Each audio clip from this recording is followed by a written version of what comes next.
Kémy Séba, bonsoir. Bonsoir. Nous vous recevons pour une chaîne YouTube qui s'appelle Thinkerview. On vous reçoit dans le cadre de vos activités panafricaines et votre dernier bouquin, L'Afrique ou la mort. L'Afrique libre ou la mort. L'Afrique libre ou la mort, merci. Est-ce que vous pouvez vous présenter succinctement?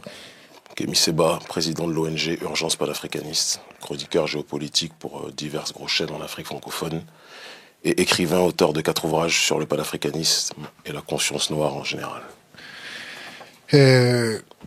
C'est des gens de notre communauté qui nous ont demandé de vous interviewer pour parler du franc CFA, parce qu'en ce moment on s'intéresse au franc CFA et on cherche des gens autour de ça, et on nous a dit que vous étiez très présent en Afrique, que vous aviez un gros public.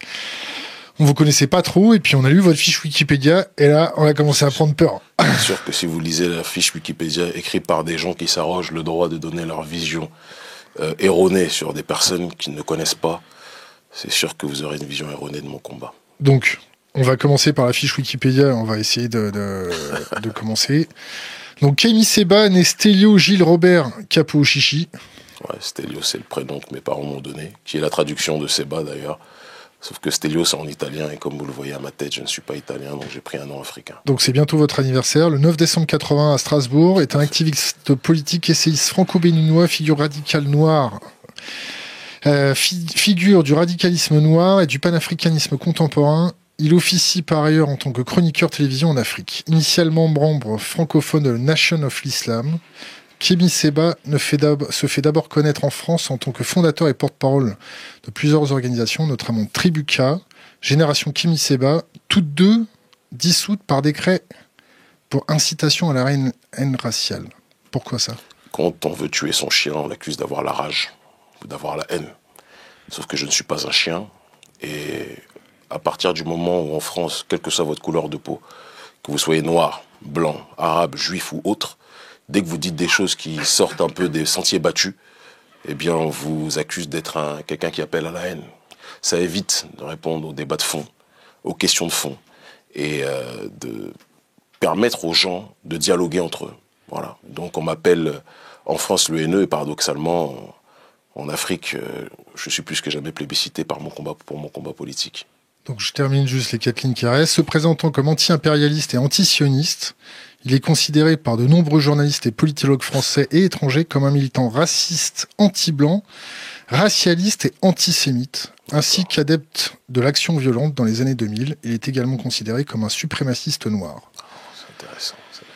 Ça, c'est les contes de Walt Disney réadaptés à la France. C'est des sketchs sur lesquels je ne me prononce que très peu parce que je trouve que c'est tout simplement inepte et stupide. Que dès que quelqu'un a un discours qui sort de sentier battu en France, on aime le noir quand il fait du basket, ou quand il s'appelle Kylian Mbappé, quand il fait du football, ou quand il fait du rap. S'il fait le Che Guevara dans ses clips de rap, mais qui se soumet en dehors de ça, ça ne pose pas de problème. Mais dès qu'on pose, juste pour terminer, excusez-moi, des questions de fond, et qu'on parle sur le fond des sujets en tant que tel, qu'on parle de l'élite de l'oligarchie occidentale et de son élite cooptée africaine, qui est une élite tout aussi corrompue. On va y venir, vous en parlez beaucoup dans votre bouquin. Eh bien, on arrive à une situation où on devient quelqu'un qui appelle à la haine. C'est marrant. Quand on a regardé des vidéos, des anciennes vidéos, vous avez encore des cheveux. Ouais. Là, ça remonte. Beaucoup, c'est ça. Ouais. Je suis devenu Saiyan depuis. Là, ouais, ça manque un peu de jaune sur la tête. Ouais, là. mais je pense que je suis noir et fier de l'être. Pourquoi faire une descente dans la rue des Rosiers? Parce que le Bétard, la Ligue de défense juive, qui sont des organisations interdites aux États-Unis. Terrifié les gars là-bas. Juste, si vous voulez que j'explique. J'explique? Ok. Donc il y avait une organisation qui existe, je suppose toujours, je ne les suis pas, je ne sais même pas ce qu'ils font aujourd'hui, qui s'appelle la Ligue de défense juive et le Bétard, qui avait tabassé des Noirs lors de la manifestation en commémoration de la mort d'Ilan Halimi. Et certains de ces Noirs-là, notamment un papa éboueur de 50 ans à l'époque, qui avait pris des coups gratuitement parce qu'il avait la malchance d'être noir durant cette manifestation, était venu nous voir lors d'une de nos assemblées, d'une de nos réunions, l'un de nos meetings que l'on tenait tous les dimanches à Belleville, en disant qu'il ne comprenait pas qu'il se soit fait tabasser lors de cette manifestation et qu'il voyait que ces gens-là se revendiquaient du Bétard et de la Ligue de défense juive. Ilan Halimi, il s'est fait torturer. Tout à fait. Mais est-ce que je peux continuer l'histoire? Comme ça, après, on revient sur Ilan, sur qui vous voulez. Et donc, partant de ce principe-là, nous on a pris contact avec donc cette organisation en disant pourquoi vous agressez des Noirs. Si vous avez un problème avec Youssouf Fofana, vous adressez à Youssouf Fofana. Ça ne nous pose aucun problème. Mais quand vous commencez à dire Youssouf Fofana, sale noir, les Juifs auront ta peau, et que vous voyez des Noirs, vous tabassez des Noirs, ça me pose problème. Là, on rentre dans l'arène. Si un criminel noir se fait juger en tant que criminel, ça ne me pose pas de problème. Les Noirs n'ont pas plus de droits, ni moins de droits que les autres. Mais si un Blanc tue quelqu'un, on ne dit pas Jean Dupont, sale Blanc, les Noirs auront ta peau. C'est ridicule. On juge le Blanc pour ce qu'il a fait. Quand Marc Dutroux viole des enfants, on ne dit pas sale Blanc, les Noirs auront ta peau. C'est stupide. On s'attaque à monsieur le violeur, quel qu'il soit, ou le criminel. Donc on a pris contact avec la Ligue des défense juive et le Bétard, qui, paraît-il, terrorisait les gens. J'avais appris ça. Moi, généralement, je ne suis terrorisé par personne. Et c'est une constante dans mon combat politique depuis très longtemps, et ça ne changera pas. Et donc, ils nous ont dit, bande de grandes gueules, en gros, ça vous pose quoi comme problème qu'on ait tabassé des Noirs? On fait ce qu'on veut. En France, ce pays nous appartient. C'était leur langage. On a été mis sur écoute, donc les gens savent. C'est pour ça que j'ai été acquitté lors de cette descente rue des Rogiers. J'ai pas eu de problème lors de cette occasion-là à cause de ça. Et ils nous ont donné rendez-vous. Et le problème, c'est que moi, quand on me donne rendez-vous, je viens. Toujours. Et donc, je suis venu accompagner des militants de notre organisation à l'époque, la Tribuca. Des fois un peu en retard. Hein. Non, l'heure de l'émission, c'était, je crois, 8h, et je suis venu à 8h moins 10. Il faut pas oublier qu'on est dans le décalage horaire, parce que je vis en Afrique, je suis juste venu pour vous et pour mon stock de livres, et je repars le lendemain. Continuez. Bref. Donc, on s'est rendu à l'invitation. Quand on m'invite à un anniversaire, je viens. Quand on m'invite pour une rencontre, je viens. Il se trouve que quand je suis venu, la rue s'est écartée comme la mer Rouge devant Moïse. Ils sont tous rentrés dans les restaurants falafel. Les mêmes qui étaient des habitués pour tabasser gratuitement aussi bien des Juifs qui s'opposent au colonialisme au Moyen-Orient que des Noirs, des Arabes ou autres. Et ben, quand ils nous ont vus, ils ont laissé les gens sur le carreau dans la rue. Ils sont rentrés dans les magasins. Ils ont disparu. Il se trouve qu'on n'avait pas d'armes. Il n'y a pas eu de coup, il n'y a pas eu une seule violence, et c'est pour ça que je n'ai eu aucune, je dis bien aucune condamnation judiciaire pour cette descente qui n'était en réalité qu'une rencontre. Simplement, quand des Noirs viennent de manière disciplinée, quels que soient dans les endroits où ils se trouvent, eh ben, il se trouve que des gens qui veulent instrumentaliser la situation vont présenter ça d'une autre façon. Donc, parler de descente dans un quartier juif, c'était un beau titre pour les médias. Je n'ai eu aucune condamnation.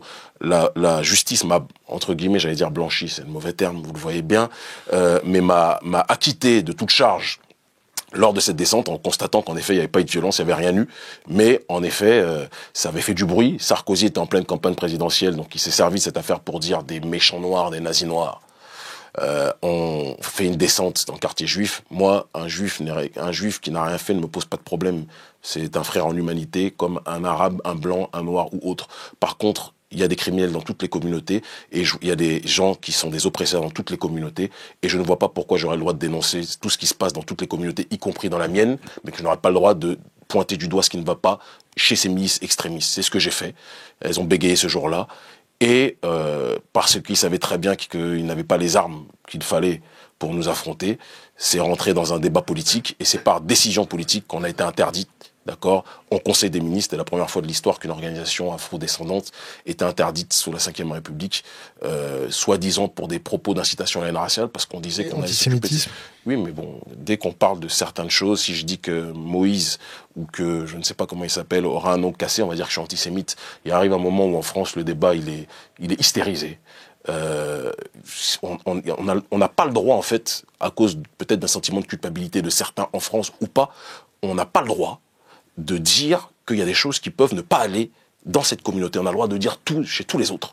Je ne comprends pas pourquoi on n'a pas le droit de dire ce qui ne va pas dans cette communauté. Et moi, j'ai un problème. Je suis issu d'un peuple qui est ostracisé, un peuple qui souffre le martyre. Je vis sur le continent depuis maintenant 9 ans, d'accord, qui vit dans des conditions indécentes, y compris en priorité à cause des responsabilités de nos élites. Il faut qu'on le dise aussi, nos élites endogènes.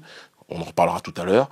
Et donc, je suis très sensible aux deux poids deux mesures, à l'injustice. Je ne comprends pas que quand il y a des propos inacceptables tenus chez des Blancs, chez des Arabes, chez des Noirs, il y a un consensus, tout le monde a le droit de parler, mais une sorte d'omerta, comme si la population juive serait une population qui ne serait pas en égalité avec les autres, comme si on n'aurait pas le droit de dire qu'il y a des choses qui ne vont pas chez les autres. Vous êtes taxé direct d'antisémite. Mais moi, j'ai un problème, je m'en fous des étiquettes. Voilà, je vais être très clair. Je ne veux pas être dans l'essentialisme. Il y a des périodes où je l'étais peut-être de manière provocatrice parce que j'ai bien compris, dès lors que j'ai senti qu'il y avait un tabou sur certaines choses, moi, je fonce.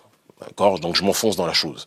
Rentrer en Afrique m'a permis d'avoir beaucoup plus de distance critique sur la question des confrontations entre identités et de beaucoup plus analyser la problématique des classes. Ce qui ne veut pas dire que je suis non plus un marxiste congénital en tant que tel. Donc voilà un petit peu la situation. Est-ce que vous leur avez tendu la main depuis? Est-ce que vous avez essayé d'arranger les choses, de vous comprendre, d'essayer de... J'ai pas besoin de comprendre le Bétar, la Ligue de défense juive. Ça m'intéresse pas de les comprendre. Ils ont tabassé des Noirs. Fin de l'histoire. Le débat, là, on est en 2018. Ça s'est passé en 2006. Entre-temps, j'ai eu des enfants. Entre-temps, j'ai connu un accès aux masses médias en Afrique. Entre-temps, notre combat a pris une ampleur sur le continent africain. J'ai pas besoin de parler de la Ligue de défense juive et le Bétar. Ils ne sont pas dans mon agenda. Je ne sais même pas s'ils existent encore au moment où je te parle. Et je vais aller plus loin juste pour terminer cette situation. Ça ne m'a pas empêché durant toutes ces années de rencontrer des juifs exceptionnels. Parce qu'il y en a. Des noms?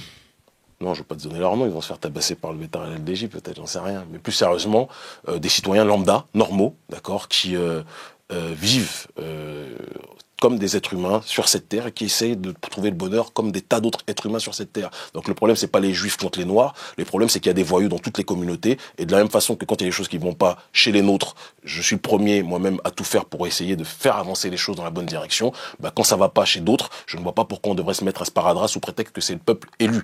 Entre guillemets, sachant que j'ai voté pour personne à titre personnel. Le faire avec moins de violence, peut-être, non? Violence de quoi? Il n'y a qu'en France qu'on me parle de violence.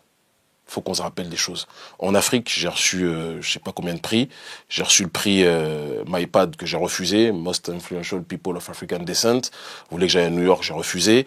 J'ai reçu le prix Africa News, prix de la personnalité politique africaine de l'année. Africa News, c'est la chaîne équivalente de Euronews en Afrique. C'est la même filiale d'ailleurs. J'ai reçu le prix MJ Intellect. On me plébiscite pour mon combat politique, pour l'influence que j'ai sur la jeunesse africaine. Et de l'autre côté, en France, on me considère comme un terroriste. Il y a un moment, peut-être, il y a un problème. Il y a une double vision, ou alors il y en a peut-être qui aura besoin de lunettes. Et dans le même temps, on a Éric Zemmour, qu'on laisse parler dans tous les médias. Moi, je dirais le milliardième de ce qu'il dit dans les médias. Je serais déjà incarcéré. On m'a incarcéré 2 fois en France. Alors, combien de fois vous avez fait de la tôle? Et pourquoi? Quel motif? 3 fois. Combien de temps? La première fois, parce que soi-disant... Bon, les deux fois en France et une fois au Sénégal. La première, parce que j'étais venu ouvrir une antenne de mon mouvement à Chartres, et le préfet de la région à Chartres avait carrément sorti le plan Vigipirate en disant que il fallait pas que je vienne, que j'ouvre une antenne de quoi que ce soit, que je suis quelqu'un de dangereux pour l'ordre public, entre guillemets, et je lui avais dit vraiment, vous confondez. J'ai dit aux policiers divisionnaires de l'époque, vous comportez comme un chien de l'oligarchie sioniste en tant que tel, ça fait mal au cœur, ça fait de la peine. Ils m'ont mis outrage. Il m'a même dit violence, alors que je crois que je l'ai frôlé. Enfin bref.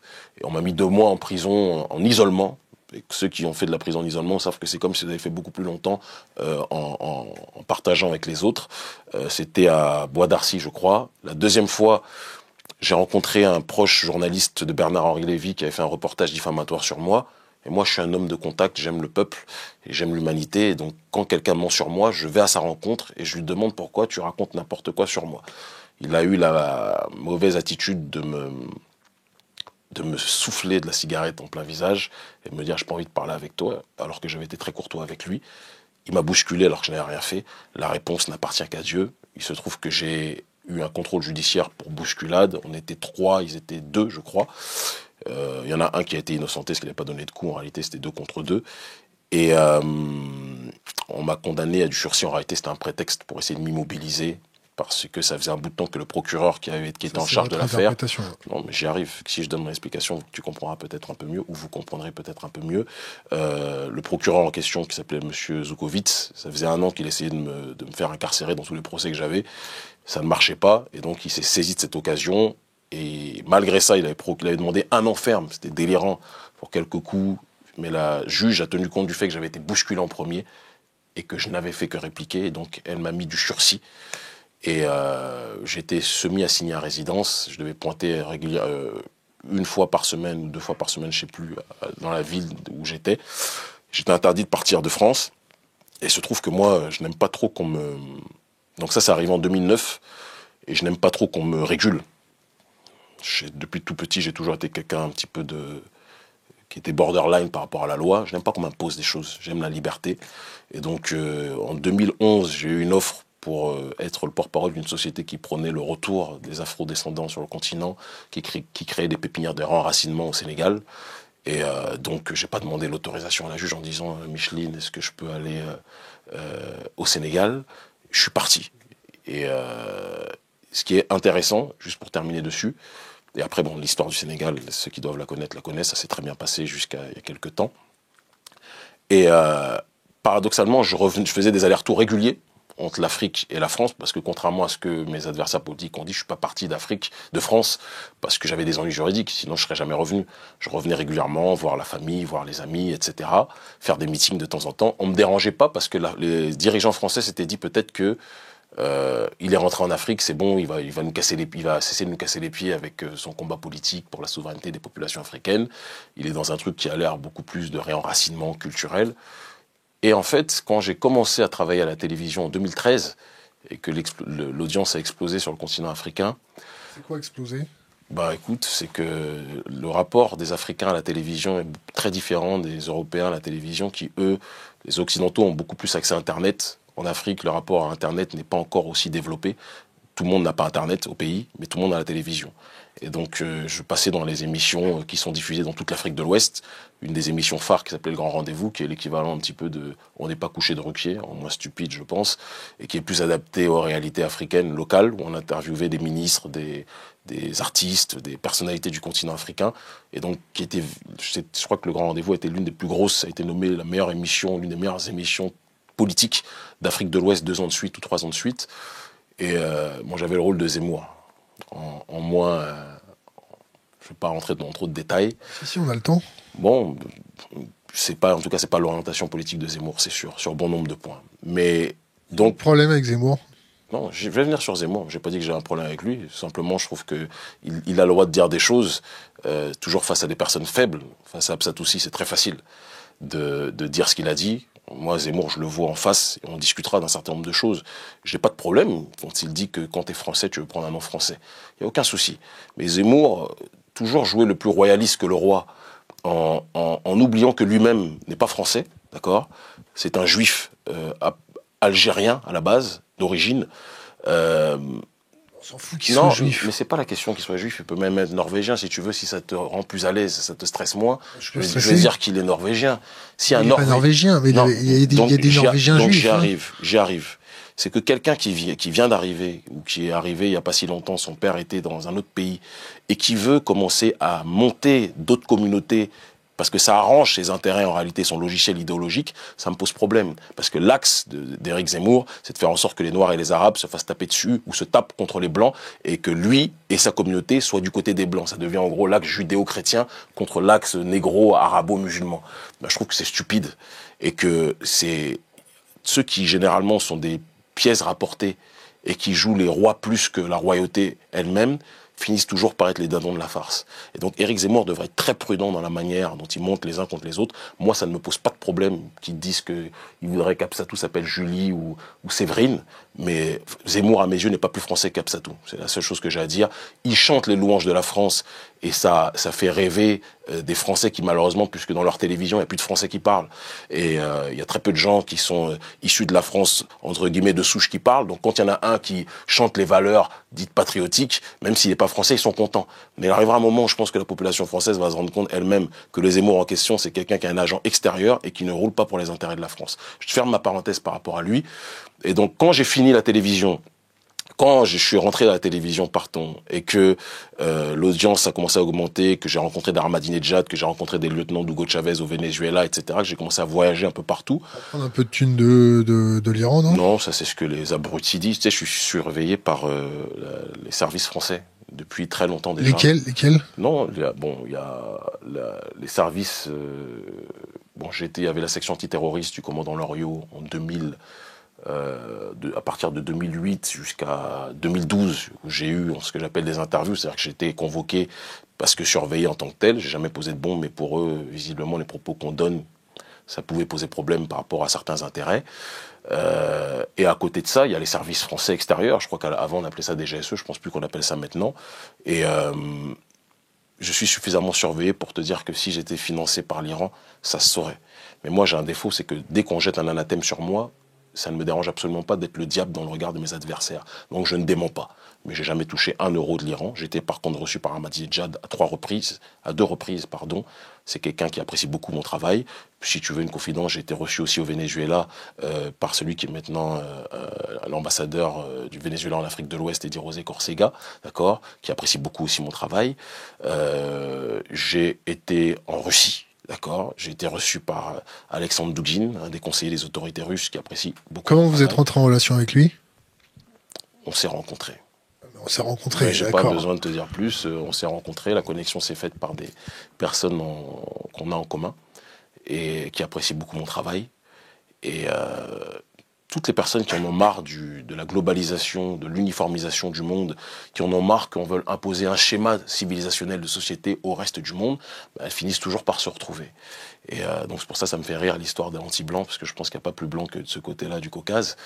Mais on s'est rencontrés, ça a été une très belle rencontre intellectuelle et politique, philosophique aussi. Est-ce que vous n'êtes pas un peu la pièce rapportée, née à Strasbourg, qui se prend un peu plus roi que le roi et qui veut être roi d'Afrique et à prendre le panafricanisme? Si je voulais être roi, je vais te dire un truc, hein, il y a beaucoup d'élections et de beaucoup de partis puissants qui lorgnent sur mon audience en Afrique, parce que celui qui veut jouer plus roi que le roi, il est plus écouté que beaucoup de politiciens qui sont là depuis très longtemps sur le continent et qui contribuent à rouler leur population. Moi, je risque le peu de choses que j'ai pour un idéal, qui est l'idéal de la souveraineté. Et ça, c'est pas une question de noir contre blanc. Il y a des blancs qui rêvent d'autodétermination, et je les valide aussi. Il y a des arabes, il y a des chinois, des noirs, etc. Et la population africaine, elle est très sensible. En tout cas, beaucoup d'entre eux, à la notion du sacrifice. Voilà. Donc, la pièce rapportée, visiblement, elle est plus intégrée que beaucoup de politiciens locaux, parce que je pense que si aujourd'hui tu vas sur le continent, et si un jour on a l'occasion, je t'inviterai, tu auras l'occasion de voir de quelle manière nous sommes perçus et de quelle manière eux le sont. Nous, on réunit des milliers de personnes en Afrique, dans chaque pays où on va. Là, on est de samedi dernier, il y a quelques jours à peine, j'étais à Ouagadougou, on a réuni 3000 personnes. Aucun politicien ne peut le faire sans dépenser des millions en Afrique. Nous, on n'a pas besoin de ça. Parce que les gens, ils sont à l'écoute de quelqu'un qui risque sa vie, qui risque les avantages qu'il a, ou le peu d'avantages qu'il a, pour l'intérêt commun. On va repartir depuis le début. Donc, Kémy Séba, quel âge il a? J'ai 36 ans, 37 ans en décembre. J'ai pas fini mon histoire sur les raisons qui ont fait qu'ils m'ont incarcéré, hein. Mais bon, si tu veux. Bon, vas-y. Donc, juste pour terminer, donc, quand je suis revenu de toutes ces rencontres, ils ont profité de la séance de dédicace d'un de mes livres, je crois que c'était Black Nihilisme, et donc ils ont fait réapparaître en fait le fait que j'avais violé le contrôle judiciaire depuis 2011. De 2011 à 2014, je faisais des allers-retours sous la surveillance de la police, ça leur posait pas de problème. Mais après avoir rencontré des Vénézuéliens et des Iraniens, ben là c'est devenu un problème, et donc ils m'ont mis en prison, en isolement, cette fois-ci à Fleury-Mérogis. Combien de temps? Toujours en isolement 2 mois. Je crois que l'isolement est 2 mois chez moi en prison, c'est une règle chez eux. Comment ça se passe, l'isolement? C'est pas cool. C'est pas cool. Mais ça permet toujours, moi je suis toujours quelqu'un qui me dit que quand quelqu'un veut me noyer, il m'apprend l'apnée. Et je me sers toujours de ces moments-là pour être dans une démarche introspective et essayer de sortir beaucoup plus fort. Donc je lis beaucoup, je fais du sport et je réfléchis aux prochaines stratégies que j'aurai pour être encore plus fort quand je ressortirai. Donc en fait ça sert à rien leur prison, parce que ça me permet d'être encore plus fort quand je ressors. Donc, Kémy Séba, 37 ans, marié. Tout à fait. Bigame. Je sais pas ce que ça veut dire bigame, ça c'est occidental. 2 femmes, quoi. Moi j'ai 2 épouses, et Touma Séba qui est enseignante, et j'ai Natou Pedro Sakumbi qui est chercheuse en histoire, qui est nigériane congolaise. Voilà, la première est camerounaise. Je suis avec la première depuis 14 ans et la deuxième depuis 8 ans. Comment elle a pris la nouvelle de prendre une deuxième femme? Comment la nouvelle a... Comment l'ancienne a pris la nouvelle de la deuxième femme? Non. Elle sait que je ne suis pas quelqu'un qui joue avec la dynamique du mariage, que je fais tout pour ma famille. Et elle sait que ce n'était pas simplement un délire d'avoir d'ego pour avoir d'ego. Ce n'est pas le problème. C'est chez nous, dans la perception africaine, dans la tradition africaine, la femme est le pilier de l'homme dans les sociétés matrilinéaires. Et la polygamie, dans son acception occidentale, n'est pas perçue de la même façon que sur le continent africain, à bon nombre d'endroits. C'est légal d'avoir 2 femmes? Oui, dans nos pays. En France? Je m'en fous, je suis pas en France, moi. Bon alors, par rapport à ça, le passeport, il est de quelle couleur? Non, j'ai acquis le passeport béninois il y a 4 ans. Et la carte d'identité béninoise. J'ai laissé la carte d'identité française et j'ai le passeport français qui me permet de parler aux Antilles, à mon peuple qui m'écoute en nombre là-bas, même si j'ai des opposants bien évidemment aussi. Lequel? Tous ceux qui travaillent pour les autorités françaises, même pas beaucoup. Et les béquets, bien évidemment, qui sont les descendants d'esclavagistes qui possèdent encore beaucoup de richesses, puisqu'ils ont 95% des richesses, alors qu'ils représentent 5% de la population, eux-mêmes pas trop. Ça qu'à parler créole? Non, je parle pas créole, non. Mais pourquoi pas m'apprendre? Si toi tu veux m'apprendre, y a pas de souci. Mais je préférerais que ce soit un frère ou une sœur qui le fasse. Pourquoi? Parce que je pense qu'il aura plus de maîtrise de sa propre langue que toi. Tout simplement. Si tu parles créole, je serais très surpris que tu me... Bon, t'y mal, on verra ça plus tard. Voilà, regarde, tu vois. C'est trop facile, ça. De quoi? Vas-y, parle. Bah, moi, tibitain. Vas-y, Alors, parlons. Pourquoi prôner en Afrique ce retour aux sources identitaires? Parce que l'Afrique est la population qui a été la première. On parle du nouvel ordre mondial aujourd'hui, c'est un terme à la mode. Mais le mondialisme, la première entité qu'il a rencontrée dans l'humanité, c'est la population africaine. L'esclavage, la colonisation. Je ne suis pas en train de faire de la victimisation, parce que je dis toujours qu'il arrive un moment, il faut qu'on se regarde dans la glace, qu'on se prenne en main. Il ne faut pas toujours dire que c'est la faute des autres. Une civilisation est détruite de l'extérieur que si elle est rongée de l'intérieur. Donc on est les premiers responsables. Ça, il faut que ce soit clair. Mais notre peuple s'est fait laver le cerveau culturellement, politiquement, intellectuellement, de telle sorte qu'on a une élite aujourd'hui même africaine qui d'ailleurs est le premier problème. Vous avez reçu un de ses représentants la dernière fois qui pense beaucoup plus en fonction de la bobocratie occidentale qu'en fonction... Ouais, on va il n'y a pas de revenir. problème, on revient sur tout ce qu'on veut, moi je suis à l'aise sur tout. Mais qui pense beaucoup plus par rapport à une vision oligarchique occidentale que par rapport aux intérêts du prolétariat africain. Il y a réellement un seul peuple en Afrique? Non, mais il y a plusieurs peuples. Mais on a tous une racine. On a une racine commune. Mais Bah, évidemment... on a la même racine commune, toi et moi. Je sais pas la question. Si tu veux, on est des frères, on peut marcher nus avec une tulipe dans les cheveux, il n'y a pas de souci. Et puis on dira on est des frères. Qui porte tous les cheveux? United Color, ça peut repousser. Mais il y a plusieurs peuples, ça n'a jamais été la question de dire il y a un seul peuple. Mais il y a plusieurs peuples, plusieurs familles qui forment un seul ensemble. Et on est dans un monde aujourd'hui, il y a les blocs civilisationnels. Tu as l'eurasisme d'un côté, où les populations slaves essayent de se réunir autour de cet idéal.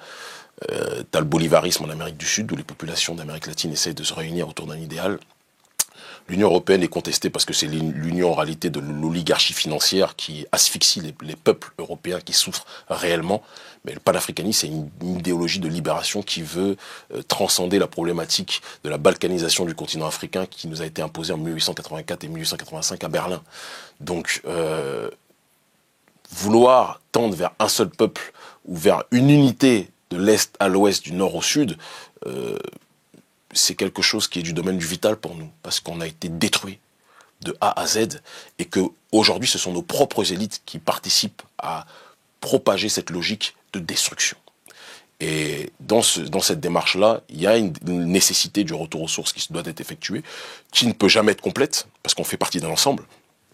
On fait partie, excusez-moi, d'un ensemble qui est globalisé aujourd'hui. Le néolibéralisme a complètement javélisé ou a accentué le processus de javélisation de nos populations, qui a poussé les nôtres à une certaine forme d'individualisme, alors que dans nos sociétés en Afrique, le solidarisme et ce que Julius Nyerere, l'ancien président de Tanzanie, appelait le l'Ujamaa, le villageoisisme, c'est quelque chose qui, normalement, était prépondérant. L'individu ne peut pas être supérieur à la collectivité, structurellement parlant. Mais le néolibéralisme, ou le globalisme, ou le mondialisme, tel qu'on le présente aujourd'hui, a fait en sorte que dans les grandes capitales, dans les villages, c'est encore différent, mais il y a de plus en plus de dérives sur le comportement que ont les gens. Et cette problématique que rencontrent les Africains, mais les Occidentaux le rencontrent aussi. Moi, je rencontre beaucoup de populations quand je voyage, quand je vais rencontrer certaines personnes, etc., des amis ou autres, des anciennes connaissances qui vivent dans des campagnes, qui me disent que aujourd'hui, le mondialisme en tant que tel, c'est quelque chose qui les détruit aussi. Et donc, c'est pas une problématique qui touche simplement les Noirs, ça touche tout le monde. Simplement, je crois que nous, ça nous a touché à plus grande ampleur parce que l'esclavage et la colonisation, c'est pas quelque chose dont on sort de manière indemne. Ça, c'est certain. Mais c'est un travail qu'on doit faire sur nous-mêmes. C'est pas les autres le problème. Tu sais, j'ai envie de te dire que tu vas pas demander à un vautour de se transformer en hibou ou en autre chose. Chacun sa nature. Le capitalisme, c'est le vautour. L'oligarchie occidentale, c'est le vautour qui saigne son propre peuple. Donc, je vois pas pourquoi ils vont arrêter de saigner les nôtres. Mais c'est à nous de nous organiser pour donner un autre visage que le visage excuse-moi le terme, mais du singe savant qui aime appliquer exactement ce qui est énoncé ou ce qui est prôné par l'oligarchie occidentale. Alors, admettons qu'avec une baguette magique, c'est pas une baguette magique. Vous y arrivez. C'est pas une baguette magique, c'est des efforts, c'est des sacrifices. Ouais, c'est peut-être des siècles aussi. Mais ça fait déjà des siècles qu'on est dedans. Et bon, admettons que ça fonctionne. Ouais. C'est pour aller où? C'est pour faire quoi? C'est pour une croissance? C'est pour quel type de valeur? On se retrouve nous-mêmes. Moi, je vais enlever déjà un terme, la notion de développement ne m'intéresse pas. Parce que quand on se développe, c'est par rapport à un paradigme précis, par rapport à un baromètre. Voilà. Moi, je n'ai pas besoin d'un baromètre. Le baromètre qui est fixé aujourd'hui, c'est en gros se développer par rapport aux nations occidentales. J'en ai strictement rien à foutre de ressembler aux nations occidentales, ça ne m'intéresse pas. Mais l'Afrique a besoin de se reparler à elle-même, de se retrouver elle-même, de redévelopper ses propres schémas civilisationnels, ses propres schémas endogènes. On a nos réalités. Tout à l'heure, je t'ai parlé de l'Ujamaa. Moi, je suis dans cette pensée, dans cette philosophie à 2000%. Je l'ai adapté dans notre pays. On appelle ça alodo. C'est le solidarisme. Alodo, dans ma langue, ça signifie l'aide. Et être dans cette démarche-là, c'est le substrat originel du continent africain. Nos populations ont besoin de penser en fonction de leur propre réalité.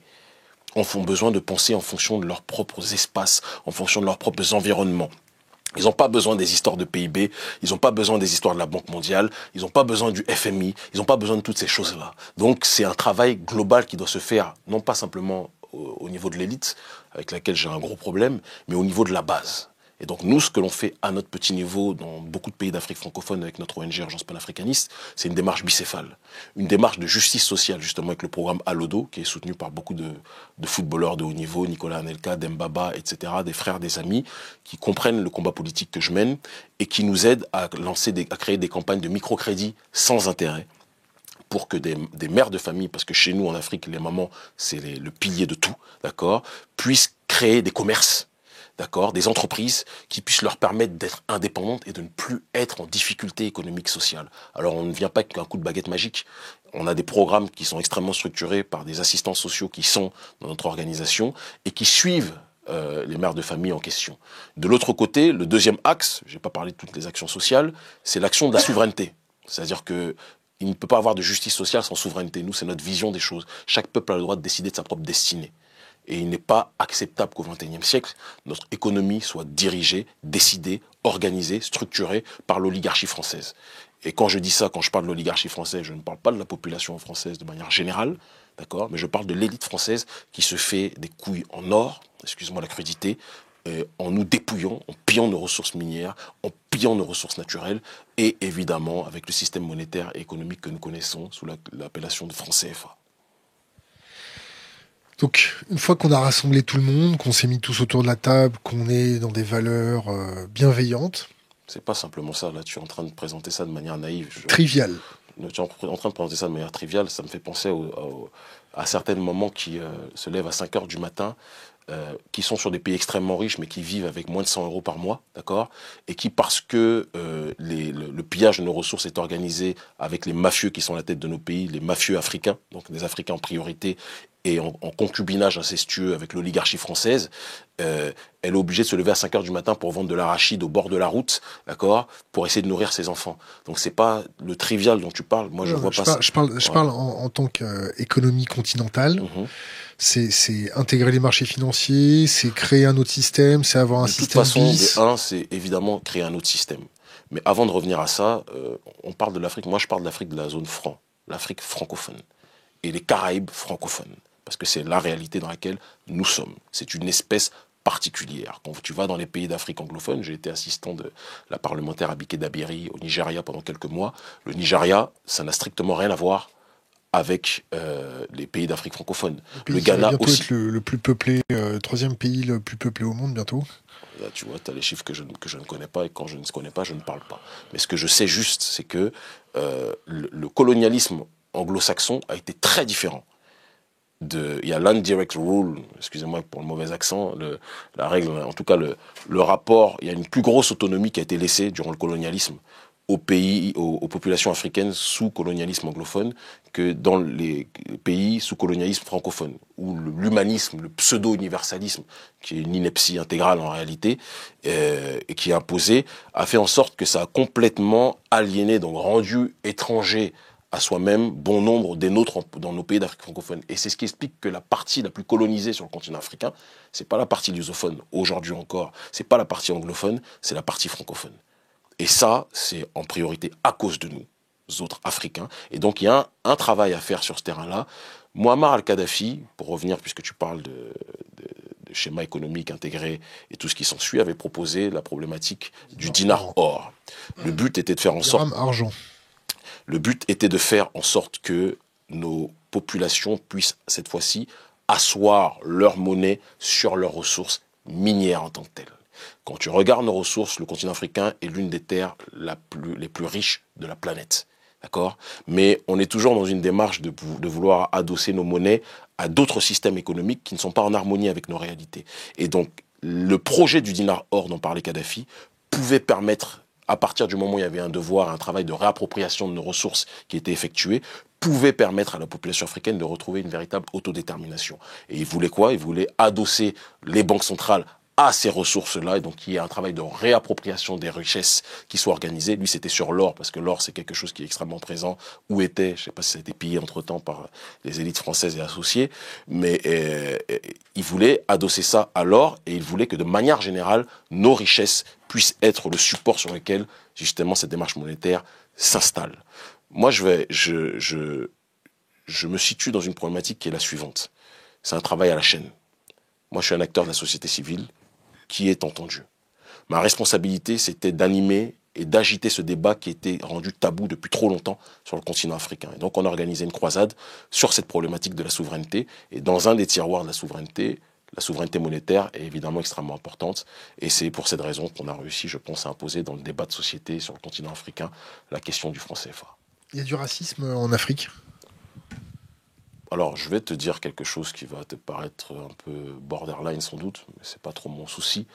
Moi, les histoires de racisme ne m'intéressent pas. Racisme, noir, blanc, moi je suis pas... Racisme noir. Non, mais il y a des tensions, ça existe partout. Ça existe partout. Il ne faut pas non plus idéaliser.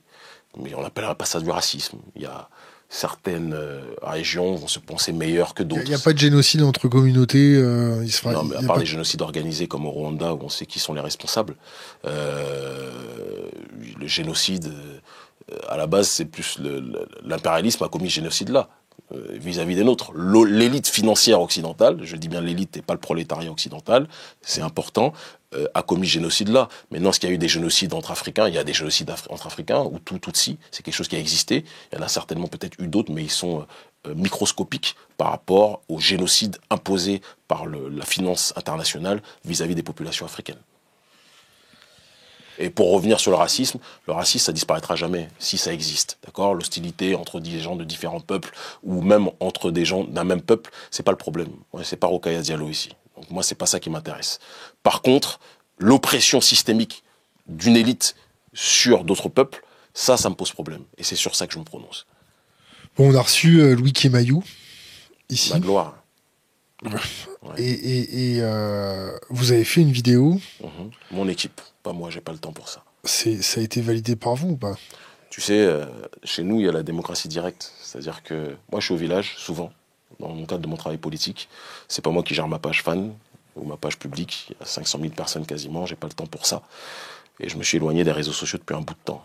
Mais j'ai une équipe qui est à la fois sur le continent africain et dans la diaspora, qui surveille et qui connaît le Kemayou, qui est quelqu'un qui vous arnaque un peu ici en se faisant passer pour un journaliste qui a pignon sur rue en Afrique, alors qu'en Afrique, tout le monde sait qu'il est balois.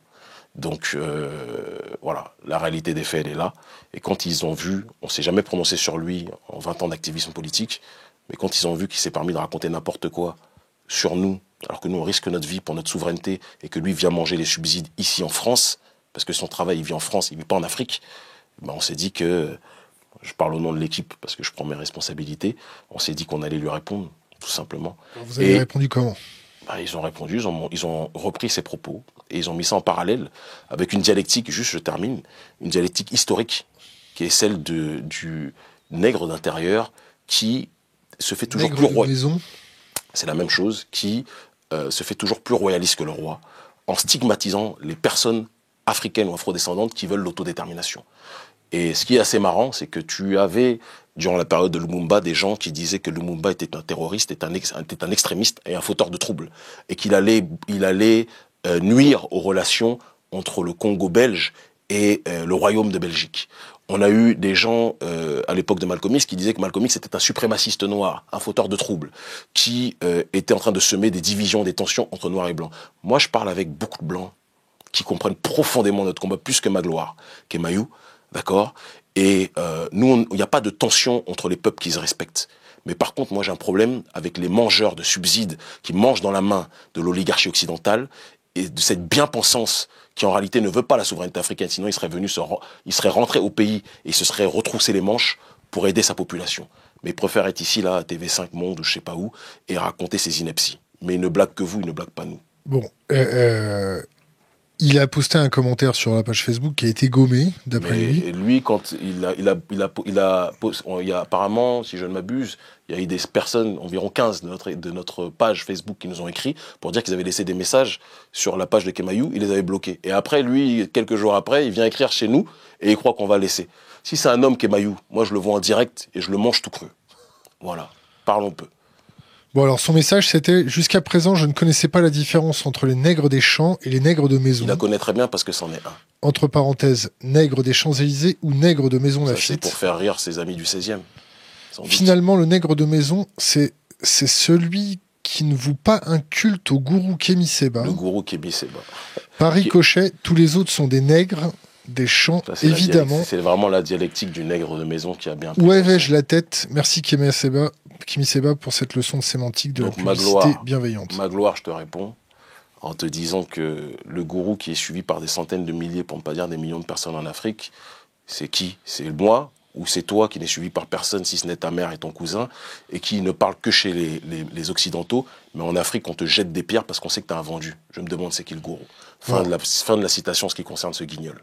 Il nous a envoyé 2-3 questions.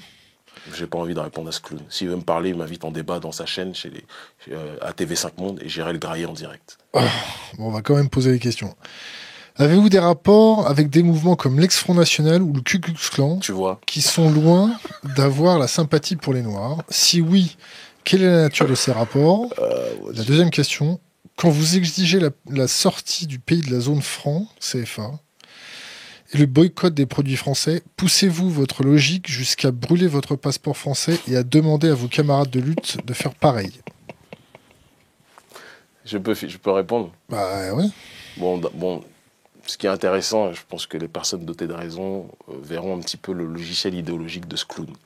C'est-à-dire que Non, laisse-moi finir. Tu m'as pas permis de lui poser des questions directes, mais par contre, tu viens poser des questions de ce rigolo dans notre échange. Donc, tu me permets que je réponde comme je le souhaite. Avec respect, sans clown, toujours, sans rien. Non, clown, c'est un terme français, c'est pas une injure. Dans le dictionnaire, le petit Robert. Juste pour terminer, pour être sérieux, cette personne-là, qui est élevée par la bobocratie de manière intégralement sur le logiciel idéologique, dès que des personnes prônent le souverainisme, l'autodétermination, sont des patriotes ou des nationalistes, ils sont catalogués par ces gens-là d'extrême droite. Ça me fait rire. Dans le prolétariat africain que je visite quotidiennement, parce que c'est ma vie, c'est ma dévotion, c'est ma mission, moi, pendant que lui mange ses petits fours, il a d'ailleurs grossi Paris 16e, il y a une chose qui est certaine, je termine, mais c'est pas, non, c'est une constatation. Il y a un adage en Afrique qui dit, celui qui est corrompu, il grossit. Ben, il en est une bonne définition. Parce que je l'ai vu il y a quelques temps quand il était aux Acédiques il y a 10 ans, il était beaucoup plus mec que ça. Mais juste pour terminer ce que je dis, et ça me fait rire en plus, c'est jouissif de répondre comme ça, sur ce type, Euh, Moi, je parle avec tout le monde. Je parle avec des gens de gauche, je parle avec des gens de droite, je parle avec des gens de tout le spectre politique dans le monde. Je ne suis pas sectaire, contrairement à lui, qui ne peut parler qu'aux gens que lui autorise, en tout cas que l'oligarchie occidentale lui autorise d'avoir comme interlocuteur. Parce que c'est ça sa réalité. C'est un mec qui est dans un logiciel idéologique, c'est la bien-pensance occidentale, et c'est pour ça qu'en Afrique, ce genre de type n'est pas respecté. Je n'ai pas de contact avec des gens du Front National, pour la simple et unique raison que il y a une époque où j'étais beaucoup plus jeune, où j'étais dans un idéal par rapport au patriotisme. Et je me disais que tous les patriotes de la Terre peuvent se réunir et peuvent marcher ensemble. J'ai compris que avec les patriotes d'Amérique du Sud, c'est facile. Avec les patriotes du Moyen-Orient, c'est facile. Hezbollah, Iran, etc., c'est facile. Mais en France... Et les patriotes d'Israël? Mais si ces patriotes d'Israël qui veulent que les Palestiniens ne se fassent pas voler leurs terres, ça ne me pose pas de problème. Le problème, c'est qu'ils ne sont pas très nombreux. Donc juste pour terminer, de l'autre côté, j'ai remarqué qu'en France, la plupart des patriotes, pas tous, parce que j'ai rencontré les patriotes français qui étaient contre la France-Afrique en tant que telle. Ça existe, il y en a, et je les salue fraternellement. Mais j'ai rencontré aussi bon nombre, je ne les ai pas rencontrés physiquement, mais je lis beaucoup, c'est une qualité et un défaut, de Français qui, quand on leur parle de la France-Afrique, disent mais la France a le droit d'avoir sa présence sur le continent africain. Et c'est là que je me rends compte que le patriotisme des uns, il y a une géométrie variable. Moi, quand je suis patriote, je ne veux pas la domination de mon pays ou de mon continent. C'est quoi votre pays? Comme disait Kadhafi, mon pays, c'est l'Afrique.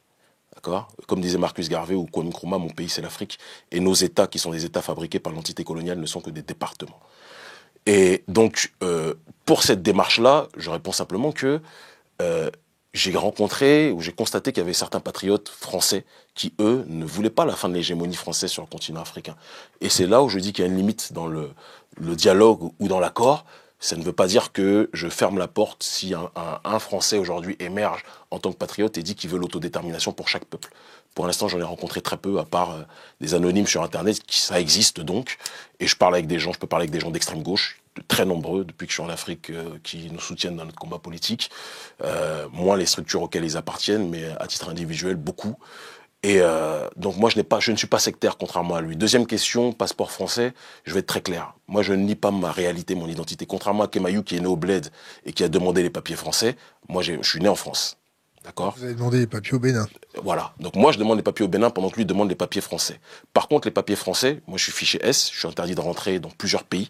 Je suis interdit de rentrer en Suisse, parce que c'est le coffre-fort des dictateurs africains, et ils savent que si je vais là-bas, ils vont... c'est d'ailleurs ce que les autorités suisses ont dit. Hein. Ils sont venus me chercher dans l'avion, comme c'était New York et unité spéciale, en me disant, vous êtes une personne dangereuse pour l'ordre public, vous ne pouvez pas fouler le territoire helvétique. J'ai dit ok, j'étais censé faire une conférence au sujet de la France-Afrique, et donc évidemment des coffres-forts africains dans ce pays.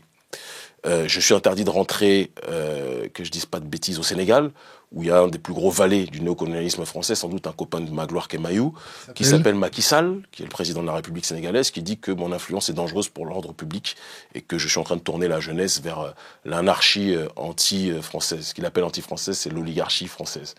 Parce qu'il sait très bien, en réalité, que je suis plus proche de bon nombre de Français, que moi-même je suis né en France, et que c'est pas ça le problème. Je termine, et je suis interdit aussi de rentrer au Togo, parce que le dictateur Faure Gnassingbé Nyadema n'aime pas qu'on parle de malgouvernance et de corruption.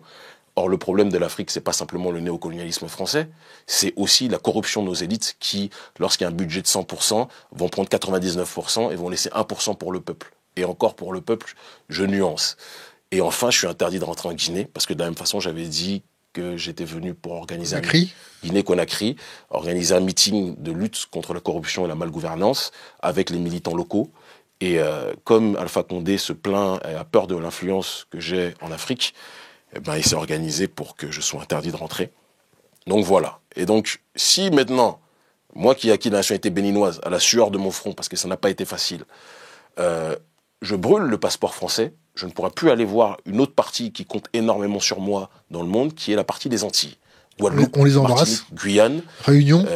Réunion, j'ai pas encore été, mais ça viendra. Mayotte. Mayotte non plus. J'ai fait Guyane, Guadeloupe, Martinique. Chaque pays où je suis allé, j'ai réuni des milliers de gens, sans payer qui que ce soit pour qu'ils viennent, contrairement aux politicards en France qui sont obligés de donner de l'argent pour que les gens viennent. Donc tout ça pour te dire que moi, la différence entre Magloire et moi, c'est que moi, je me suis battu pour avoir une nationalité africaine. Lui s'est battu pour avoir la nationalité française et pour manger ici, vivre ici et ne venir peut-être avec un masque sur la tête qu'une fois par an au Cameroun, dans son village natal, puis il repart à Paris. Moi, je vis en Afrique depuis 9 ans. J'y suis tout le temps. Je ne vis pas comme un expat. Je vis comme un Africain qui se conforme aux réalités africaines. Et j'ai sacrifié un équilibre même familial et économique que j'avais au Sénégal où j'étais installé, où j'avais un bon poste à la télévision, pour des convictions politiques, en brûlant le billet de francs CFA. J'ai été expulsé, j'ai été incarcéré. Magloire ne peut pas connaître ça. Donc je ne peux pas parler avec ce genre de clown, qui est un mot dans le dictionnaire français. Et je préfère parler avec des gens qui ont une vision des choses un peu plus dense. Bon, comme vous l'avez appelé clown, on va reprendre une de ces questions. Donc en fait, c'est une interview de Magloire. Mais pourquoi il m'interviewe pas sur TV5 ? Non. Alors, l'implication de Idriss Déby, le chef d'État tchadien, dans la lutte contre le terrorisme au Sahel, est très appréciée par la France. Tout à fait. Et il est souvent présenté comme un ennemi du franc CFA. Pourtant, son pays en fait toujours partie. Qu'en pensez-vous ? Très clairement, moi, là, il apprend, j'ai envie de dire qu'il pisse dans un violon, parce que tout le monde sait cette réalité-là, que Idriss Déby est quelqu'un qui a d'abord été placé par la France-Afrique. C'est évident, c'est pas un secret. Il se trouve que des proches à lui, à un moment, l'ont sensibilisé sur la question du CFA, et il l'a constaté comme n'importe qui doté de raison que c'était un scandale politique, un scandale économique. Et il se trouve que Déby est un extraordinaire militaire qui a un gros poids en Afrique centrale, et donc c'est un ami. De pion, il est passé à allié de la France-Afrique. Kemayou, il n'est pas français, au fait. Hein. Mais oui, d'accord. Mais en tout cas, il vit ici. Juste pour terminer. Ah, c'est bien. Il t'appelle carrément. Vous avez carrément le contact direct. Voilà, je vois que vous êtes intime. Méfie-toi. Serre les fesses. Mais juste pour terminer et pour être pas encore sorti, hein, méfie-toi. Hein. Sorti de quoi? Ah non, c'est toi, méfie-toi. Bref. Donc, il n'est pas français, mais en tout cas, il vit en France et c'est ici qu'il mange les petits fours, pas en Afrique. Et donc, peut-être qu'il va le rappeler pour dire, ah non, je suis là en Afrique 30% de l'année. Mais donc, plus sérieusement, où est-ce qu'on en était? Parce que je me perds avec Magloire. Le Tchad. Le Tchad, donc on sait que lui, Magloire Kemayou, a déclaré que, en effet, Idriss Déby était un pion de la France-Afrique, comme des milliards d'Africains qui pensent la même chose. Maintenant, quand quelqu'un qui se présente comme étant une personne faisant partie du camp opposé, dit quelque chose de sensé, si Idriss Déby dit que le soleil est doré, et que quand il y a le soleil, il fait jour, ben, je ne vais pas dire qu'il fait nuit sous prétexte que c'est Idriss Déby. Je ne suis pas un sectaire comme Magloire Kemayou et les maîtres qui le payent. Voilà. Donc, en effet, il s'est opposé sur le CFA. Et d'ailleurs, récemment, il a un peu bégayé sur le franc CFA parce qu'il y a une crise financière réelle dans son pays et le franc CFA n'est plus sa préoccupation première. Mais quand un chef d'État parle de cette question, bah, c'est bien que des personnes qui risquent leur vie sur le continent, Magloire, il ne sait pas trop ce que c'est, ils se sentent soutenus par divers chefs d'État, quels qu'ils soient. Et donc, Kadhafi s'est prononcé contre le franc CFA. Roch-Marc Kaboré, le président du Burkina Faso, qui m'a reçu avec beaucoup d'amour et de fraternité dans sa maison présidentielle, est contre le franc CFA. Il y en a quelques-uns, ils sont très peu. Et je ne vais pas cracher sur un soutien sous prétexte qu'il a des bonnes relations avec Jean-Louis Le Drian. Voilà. Est-ce que vous êtes pour ou contre le métissage? Je vais être tout aussi clair que je l'ai toujours été. Je suis opposé de manière systématique au métissage industriel imposé. Du style, non, mais si tu me poses une question, je réponds. Je t'explique. Benetton, qui nous dit en gros que le métissage, c'est l'avenir du monde et que sans métissage, on ne va pas s'en sortir. C'est des conneries, ça. Le Brésil, pendant des années, a dit que c'était le pays de la démocratie raciale, le pays du brassage et du métissage. On nous montrait à la télé que Ronaldinho, Copacabana, les femmes bronzées en string, etc. Puis on disait, ah, le Brésil, c'est génial, c'est le métissage. Ben, moi, j'ai été au Brésil une fois, c'est l'un des pays où les Noirs souffrent le plus en dehors d'Afrique en termes de discrimination et d'ostracisation. D'accord? Les ghettos, qui a la Cité de Dieu, c'est pas qu'un film, c'est des réalités sociales et politiques. Le métissage, ça ne gomme pas les effets pervers de l'extrémité du néolibéralisme globalisé qui est quelque part la suprématie occidentale, comme certains l'appellent, comme l'appelait Francis Cress-Welsing. Elle parlait de white supremacy. Et donc le métissage n'est pas la solution aux problèmes ou au rapport entre les différents peuples de l'humanité. Maintenant, un individu qui rencontre une individu, une peut être noire, l'autre peut être blanc, l'un peut être noir, l'autre peut être blanche. Les rapports entre personnes individuelles, ça ne me pose aucun problème. Je suis qui pour parler de ça? Mais je refuse qu'on me dise que le métissage est la solution aux problèmes du monde parce que c'est des bullshit. Voilà, c'est tout. Et moi, j'aime la diversité. J'aime la couleur dans sa diversité. Et si Dieu a fait toutes les couleurs, c'est pour qu'elles puissent se connaître, se comprendre, s'entendre. Et je préfère un bouquet de fleurs multicolores que un bouquet de fleurs Michael Jackson avec une seule couleur. Voilà, tout simplement. Mais j'ai des amis dont je suis très... Nico, il est marié à une blanche, Nicolas Anelka. Je vais pas dire, ah, t'es marié à une blanche, va des rétro-satanas. Je suis pas stupide. Et sa femme est une femme très bien d'ailleurs. Je parle avec des gens de différents horizons et ça ne me pose aucun problème. C'est ma mère, t'inquiète. Ok. Moi, je crois que c'était ma gloire encore.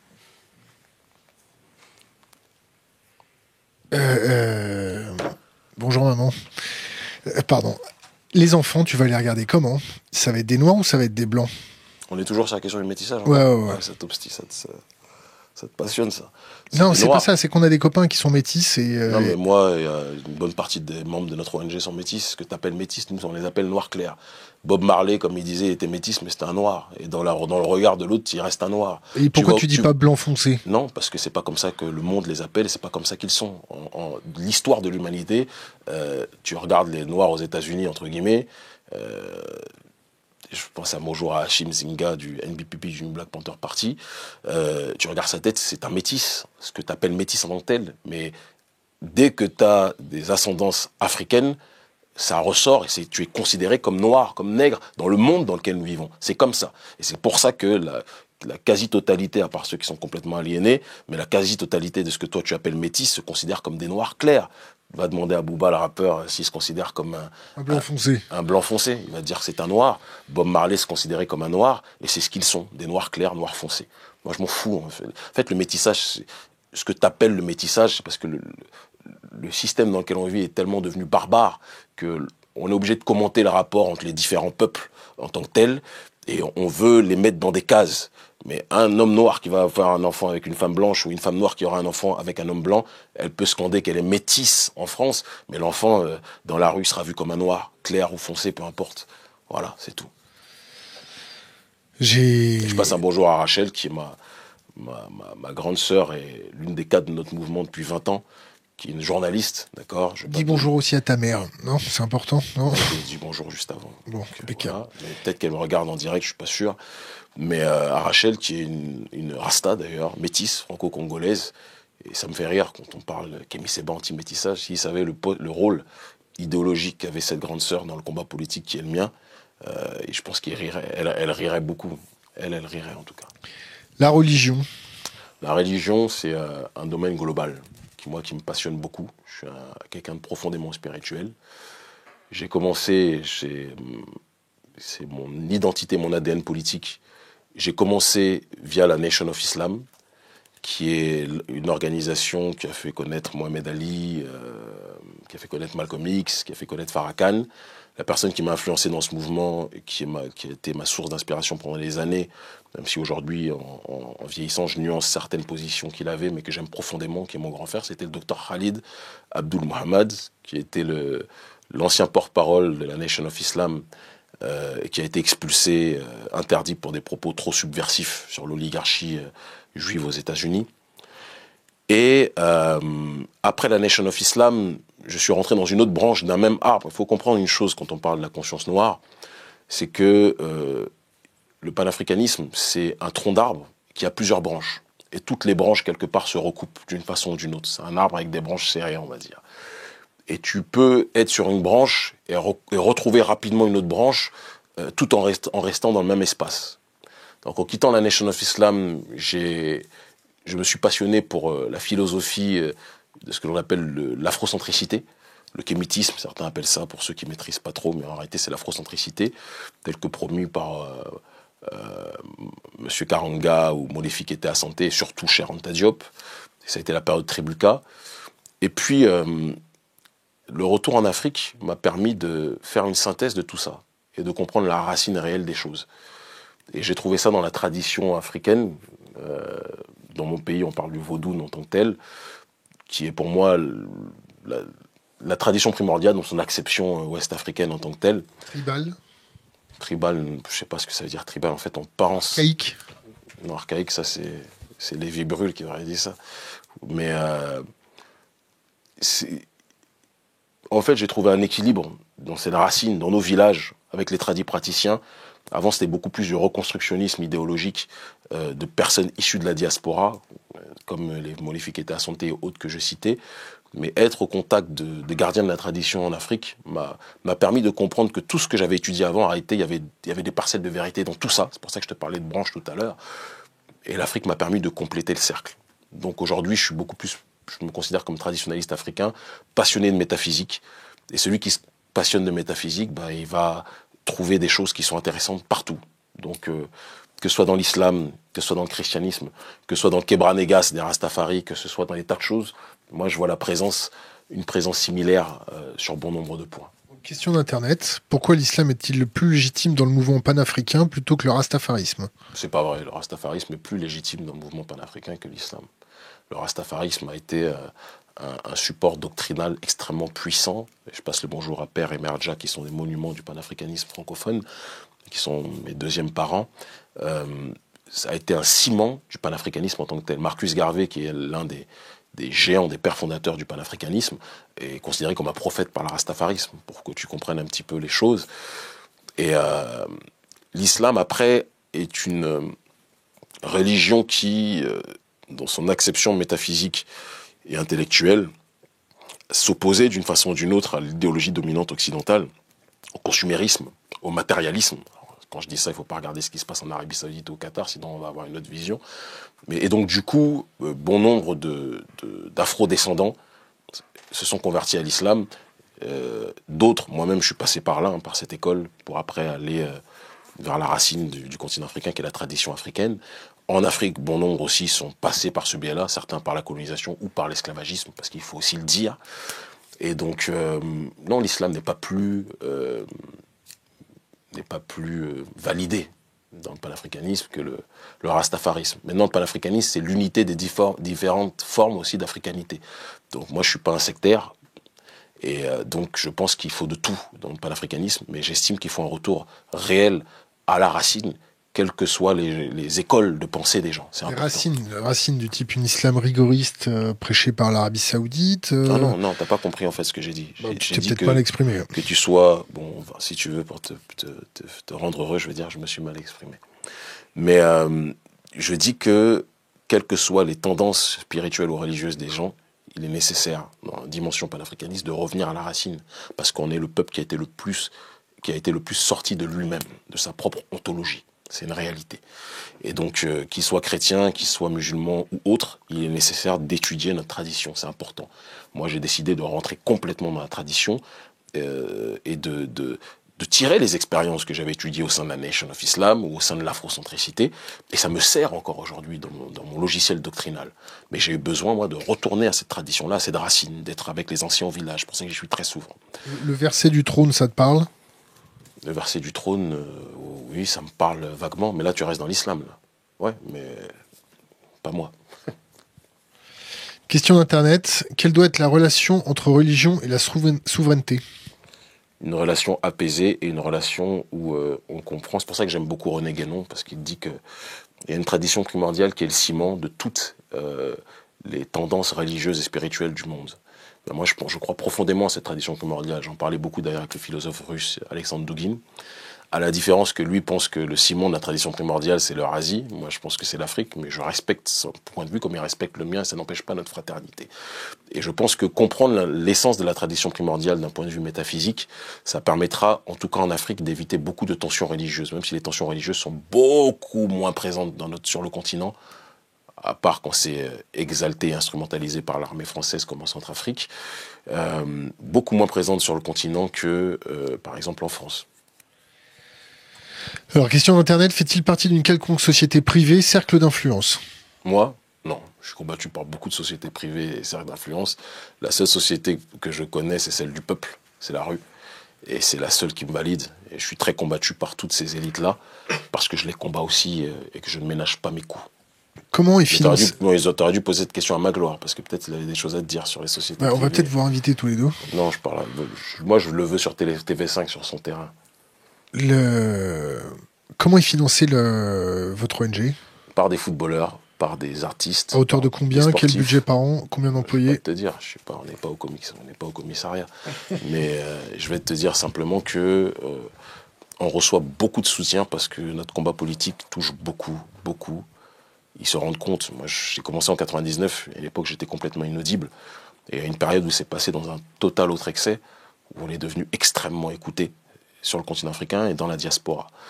Et les footballeurs, tout le monde n'est pas bête dans le milieu du football, comme tout le monde n'est pas bête dans le monde de manière générale. Il y a des gens qui réfléchissent. Et ils ont vu ça, ça parle avec le cœur. Et donc, il y a beaucoup de footballeurs qui jouent en Europe, dans des gros clubs, parfois, et qui soutiennent notre combat politique, qui donnent des gros chèques, parfois. Et ça me touche. Le budget, à hauteur de combien par an? Je ne peux pas te le dire, mais il nous permet de fonctionner. Votre salaire, c'est combien?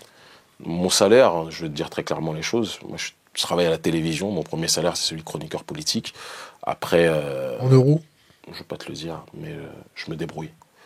Et ça va. Et là, par rapport à l'ONG, ça fait à peine 1 an que je suis maintenant à plein temps à côté du travail à la télévision. Et je gagne bien ma vie normalement. Pour un Africain, on va dire que je suis de la classe moyenne. Si classe moyenne il y a en Afrique. Mais ça va. Ça me permet de voyager partout, en tout cas. Dans tous les pays. Alors, question, est-ce qu'il peut parler un peu de l'Orient et de l'Occident? Il a cité René Guénon, qui a écrit dessus. Ah ouais, très bien, je peux en parler des heures. Après, je ne sais pas si c'est le sujet principal de notre combat politique, mais pour moi, l'Occident et l'Orient, ce ne sont pas que des zones géographiques, ce sont aussi des espaces et des réalités métaphysiques. Une qui est le monde du matérialisme et du consumérisme le plus absolu. Et une autre, et c'est pour ça que je te dis que c'est pas géographique, parce que tu vas au Moyen-Orient aujourd'hui, il y a le consumérisme aussi, il y a tout, il y a le matérialisme le plus absolu, le plus clinquant, il suffit que tu ailles au Qatar ou en Arabie Saoudite, tu vois ça. Mais, et de l'autre côté, quand on parle de l'Orient, il y a une vision de beaucoup plus entendre et comprendre, sonder l'invisible et sonder le métaphysique.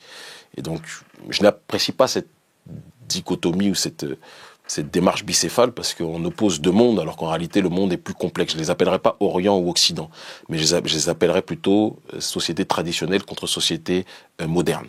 Et les sociétés modernes aujourd'hui qui sont symbolisées par l'oligarchie d'Occident sont en train elles-mêmes de rendre malade leur propre population. Parce que tu vas dans les villages chez vous en France, moi j'ai vécu 14 ans de ma vie dans les villages. C'est d'ailleurs là où j'ai connu un petit peu j'ai compris que c'était pas facile d'être noir quand t'es enfant. Mais bon, on va pas revenir sur cet épisode-là. Et ils souffrent du consumérisme aussi parce qu'ils ont un rapport à la terre, ils ont un rapport au monde dans les campagnes qui n'est pas le même que dans les grandes villes de France ou d'Occident. Bien de manière encore plus prononcée, pour revenir à l'Afrique parce que c'est mon sujet de prédilection. Il se trouve que le rapport qu'on a à la terre, le rapport qu'on a à la nature, à l'invisible, au monde, n'est pas le même que dans les sociétés dites modernes en tant que telles. Et donc, l'opposition Occident-Orient, j'aime pas trop les appeler ainsi, parce que ça peut tromper. Quand on dit ça, on a l'impression que l'Orient, ça serait les sociétés traditionnelles, et l'Occident, les sociétés modernes. Or, la modernité a colonisé l'humanité dans sa globalité, à différents niveaux et à différents degrés. Mais je parle beaucoup plus de sociétés traditionnelles et de sociétés modernes. L'Aquarius, ça vous parle? Ça me parle. Moi, il y en a qui se battent pour défendre la migration. Moi, je pense que la migration saigne notre continent.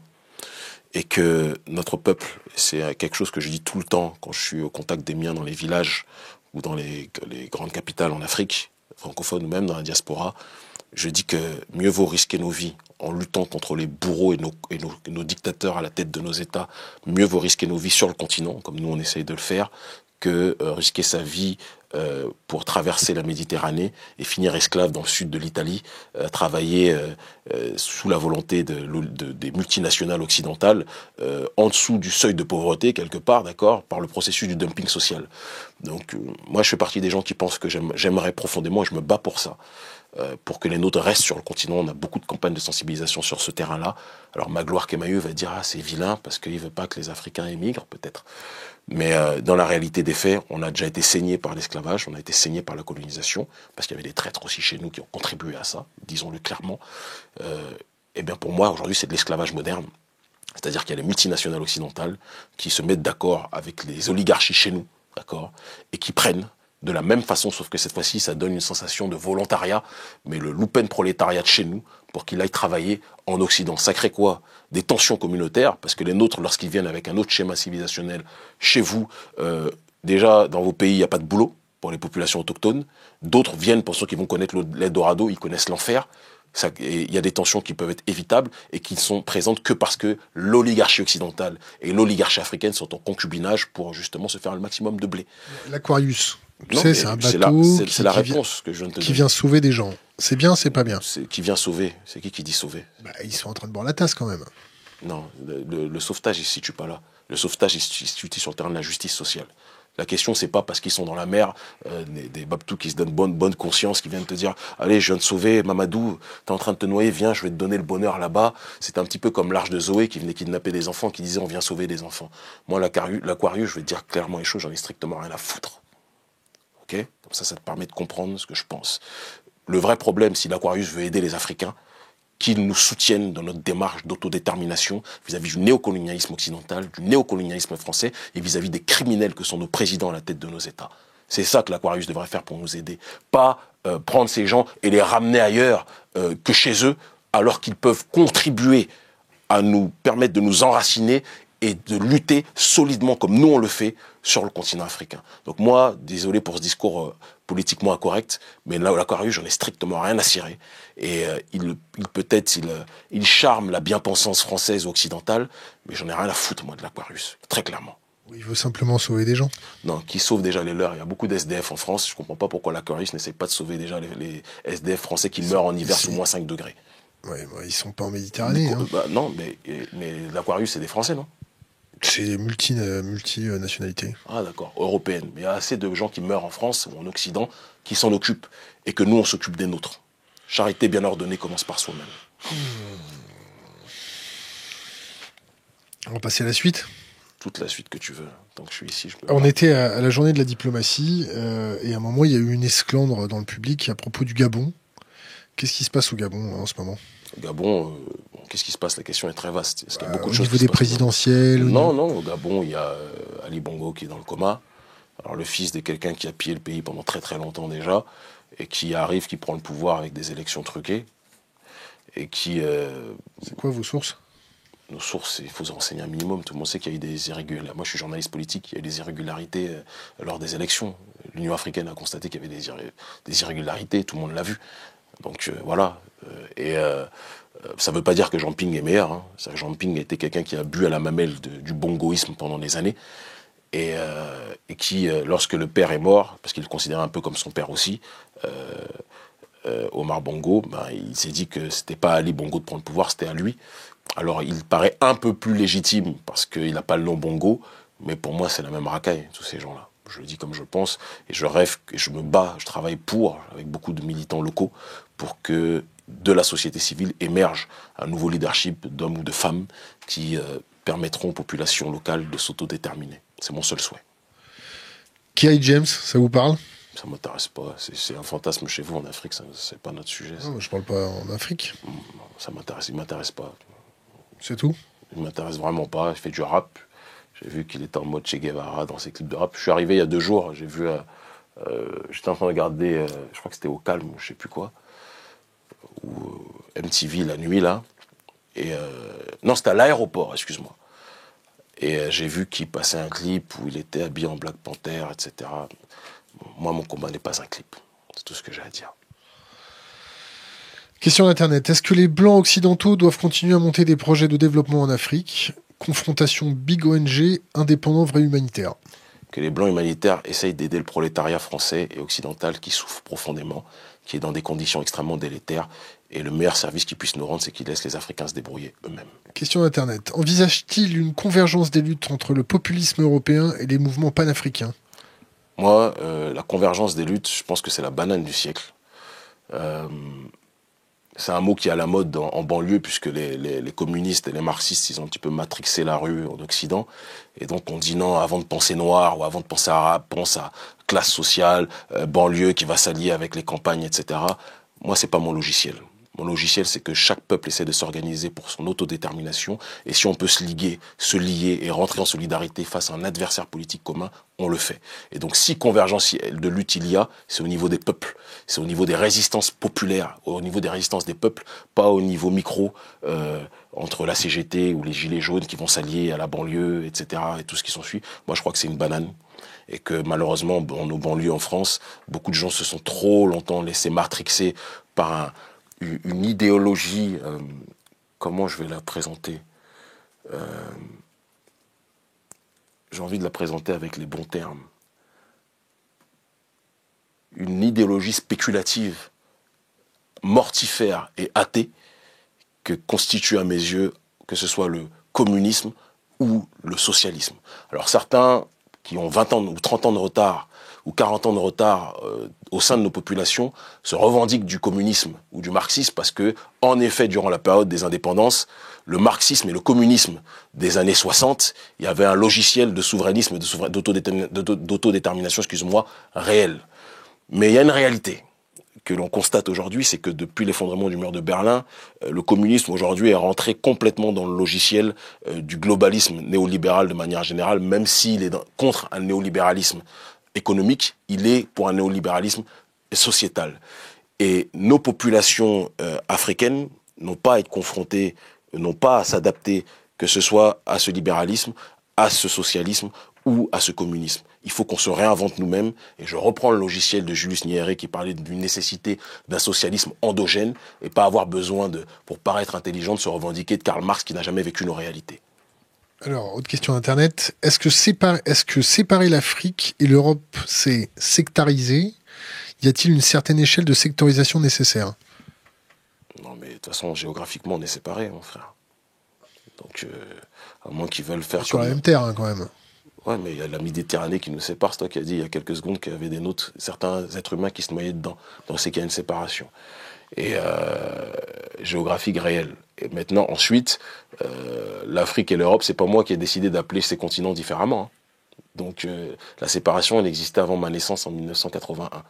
Maintenant, je dis simplement que je pense qu'on a vu ce que ça a donné la relation France-Afrique et que quand on voit qu'il y a une sodomie continuelle, sans pansement qui est effectué, il arrive un moment où il faut qu'on serre les fesses, tout simplement. Je te parle avec poésie. Avec une poignée de gravier, quoi. Ouais, si tu veux. Question Internet. Thomas Sankara est-il une inspiration pour lui, prendre un pays et mettre en place sa vision des choses? C'est un grand frère que j'aime profondément, que j'aime infiniment. Et il fait partie des raisons pour lesquelles... Il s'est fait dézinguer. On va tous mourir. Hein. Il y en a qui vont mourir parce qu'ils ont trop collé leur petite, comme on dit dans le morceau. Il y en a qui vont mourir parce qu'ils ont mangé trop de cheeseburgers. Il y en a qui vont mourir parce que lors d'un jogging, ils vont faire une crise cardiaque. Il y en a qui vont mourir parce qu'ils seront rafalés. Moi, je vis avec la constante des menaces de mort depuis de nombreuses années. Par qui? Par des gens, ils vont pas dire je m'appelle Jérôme Duchemin et j'habite 9 rue de Pradelle. Mais par des gens de toute tendance, des personnes qui n'aiment pas ce que je dis sur... le néocolonialisme français et qui trouve que je suis dangereux pour les relations entre oligarchie française et Afrique de manière générale. Il faut aussi comprendre qu'il y a aussi des Africains qui ne veulent pas, vous en avez interviewé un la dernière fois, qui ne veulent pas une cessation de relations entre la France et l'Afrique. Il y en a qui ne veulent pas que le maître cesse de diriger la plantation. Ben moi, je veux brûler la plantation. Et quand on aura brûlé la plantation, et ça va venir, c'est pas un problème de noir contre blanc, c'est un problème de prolétariat mondial contre une élite apatride. Et ben quand ça va venir, on pourra se parler de peuple à peuple avec fraternité. Et les choses se feront beaucoup plus simplement. Fait-il une différence entre Afrique noire et Maghreb? Je fais pas la différence, moi. Mais par contre, au Maghreb, ils font beaucoup la différence avec l'Afrique noire. Alors, il ne faut pas essentialiser. Moi, je fais partie des gens qui pensent qu'il y a des gens, j'en connais, parce que j'ai fait tous ces pays aussi, dans le cadre de meetings sur le panafricanisme. Je connais des militants panafricanistes maghrébins qui sont très peu nombreux, qui sont trop discrets à mon sens, et qui ne se font pas assez entendre. Mais je connais aussi une négrophobie structurelle qui existe dans les pays du Maghreb et dans le monde arabe depuis très longtemps. Et dire cela ne se fait pas de moi un anti-arabe, mais je crois qu'on a le droit de le dire. Et moi, je ne fais pas partie des gens qui, sous prétexte qu'ils sont dans une chapelle idéologique, ont peur de prononcer les choses. Moi, je suis un homme libre. Il y a du racisme dans le Maghreb. Il y a du racisme dans le monde arabe. Il y a du racisme partout. Mais déjà, le noir ne s'aime pas lui-même. Donc, quand on ne s'aime pas soi-même, parfois, il ne faut pas se plaindre trop que les autres ne nous aiment pas. Et je dis toujours aux nôtres qui émigrent dans ces régions-là que le jour où on se relèvera et qu'on ne sera pas la serpillière de l'humanité, les gens vont nous respecter, voire nous craindre. Mais c'est à nous d'effectuer le premier travail. Et je reviens à ce que je te disais au départ, une civilisation est détruite par l'extérieur que si elle est rongée de l'intérieur. Donc, je ne fais pas partie des gens qui disent « Oh, des victimisés au Maghreb », je dis aux nôtres, retroussons-nous les manches, autodéterminons nos pays, faisons de nos pays des puissances. Il y a quelques années, la Chine était moquée de tout le monde. L'Inde était moquée de tout le monde. Moi, je me souviens dans la street, on disait l'Inde, c'est les Indiens, quand on les voyait à Gare du Nord ou autres, on les appelait les pac-pac ou les vendeurs de marrons. On les appelait les Apu des Simpsons. Aujourd'hui, l'Inde est une puissance qui a la bombe nucléaire. Ce n'est pas le cas de l'Afrique. Donc je pense qu'il faut prendre en humilité, arrêter de se plaindre que tout le monde ne nous aime pas et commencer à faire en sorte qu'on s'aime nous-mêmes et qu'on s'organise nous-mêmes. Mais quand tu as des gens qui ont peur, lorsqu'on parle de solidarité africaine ou de solidarité noire, qui ont peur d'être taxés de communautaristes, qui disent qu'avant d'être noirs ou avant d'être africains, ils sont des êtres humains, ben la défaite, elle a déjà commencé là. Et ils se reconnaîtront. Et c'est ça le problème, en réalité. Alors, que pense-t-il du Libéria? De quel Libéria? Il y a plusieurs Libérias. Libéria de George Weah, le Libéria de quoi? Qu'est-ce qu'on veut? Quelle est la question? Question internet, posée comme ça. Ah, ben, La démographie au Libéria.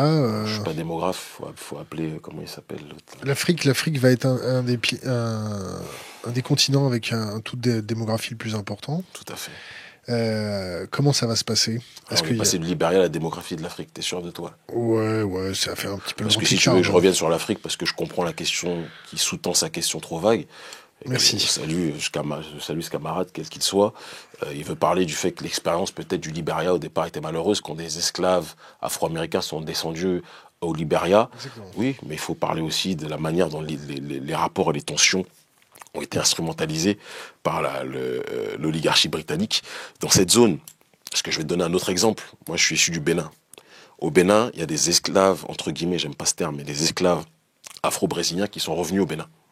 Il n'y a jamais eu de guerre entre les esclaves afro-brésiliens, moi j'en ai même dans ma famille, d'accord, qui sont revenus au Bénin, et les personnes et les populations locales. Il n'y a jamais eu de guerre.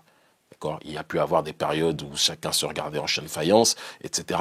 Mais aujourd'hui, tu vas, d'ailleurs, le président de ce pays-là, ce n'est pas un esclave afro-brésilien, mais c'est quelqu'un qui est issu, je crois, de la diaspora, Patrice Talon, il est président de la République du Bénin. Donc l'histoire selon laquelle les esclaves, qui est entre guillemets africains, qui rentreraient en Afrique, ça pourrait pas fonctionner avec les populations locales, c'est des bullshit. C'est qu'il y a un exemple qui a été créé via ce pays, et tout a été fait pour que ça échoue, pour donner la sensation que c'était impossible. Mais il y a des tas d'autres pays où on voit que c'est possible.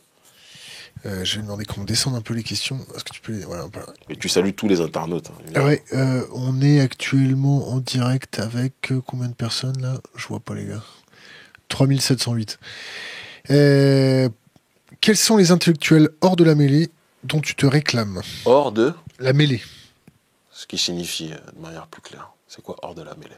Hors des sentiers battus, hors du groupe classique.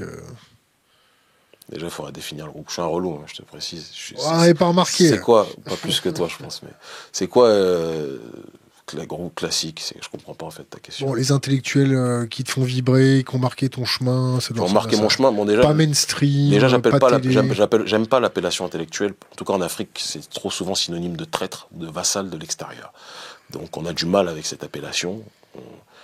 On pense plus à quelqu'un qui réfléchit de manière générale, et c'est pas limité à l'acception d'intellectuels, qui bien souvent sont élevés dans la bien-pensance occidentale, mais pas dans la réalité africaine.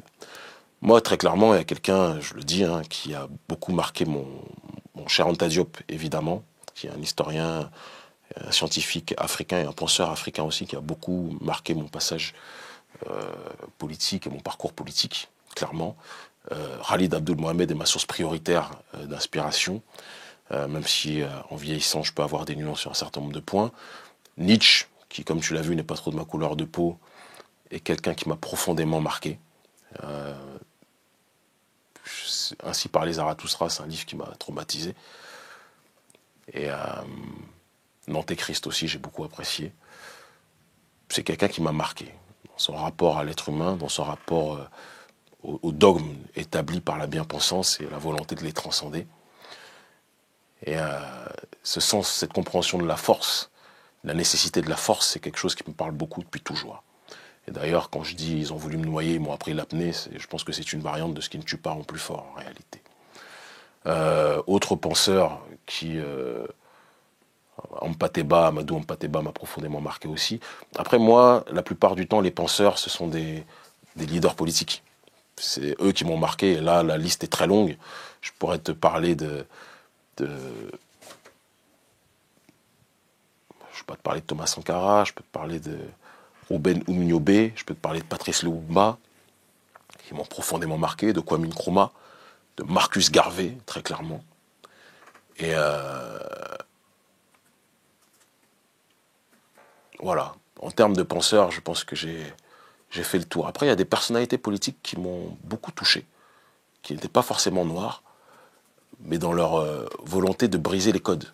Un mec comme Pim Fortuyn, qui pourtant est loin d'être dans mon camp politique, qui serait, s'il était vivant, un adversaire, le leader nationaliste néerlandais, qui n'aimait pas trop les gens qui venaient, les immigrés ou autres. Hein. Donc la question n'est pas d'être d'accord ou pas sur le fond, mais il a fait sauter les verrous de la bien-pensance. Et moi, j'aime bien les mecs qui font sauter les verrous de la bien-pensance. Il était assassiné en 2002, je crois, un an après Khalid Abdul Mohamed, qui lui est décédé officiellement d'une rupture d'anévrisme. Et c'est un blanc pur jus, mais je n'étais pas d'accord avec ses idées, mais j'aimais sa façon de communiquer. Thug Life, ça veut dire quoi? Ah, ça, là, tu as parlé de l'acronyme de ma vie. La haine que tu insères dans l'esprit d'un petit enfant pourra détruire n'importe qui. The hate, j'aime pas parler en anglais parce que mon anglais n'est pas bon, même si je le comprends parfaitement. Pas de problème ici. Hein. Non mais bref, ça va être vu par d'autres qui n'auront pas ta tolérance. Donc je te l'ai traduit en français. C'est la devise de Tupac qui a été... Là, tout à l'heure, tu as parlé d'un rappeur qui m'intéresse pas trop, mais Tupac, par contre, m'intéresse profondément. Parce que sa réalité, c'était une réalité réelle du Black Panther Party, réelle. Et la vie de Tupac, c'était le parapluie, moi, de ma vie. Quand je suis arrivé, j'ai vécu 14 ans, comme je te le disais, en province, où j'ai connu une négrophobie que tu peux pas imaginer. Parce que comme dirait Booba, qui est un capitaliste, un consumériste, que je combats totalement, hein, mais rapologiquement, je le trouve meilleur que les autres, qui disait, à l'époque où les Noirs n'étaient pas à la mode, ben c'est une réalité, dans les années 80, les Noirs n'étaient pas à la mode. Bien que je condamne profondément son consumérisme et son capitalisme, je le précise.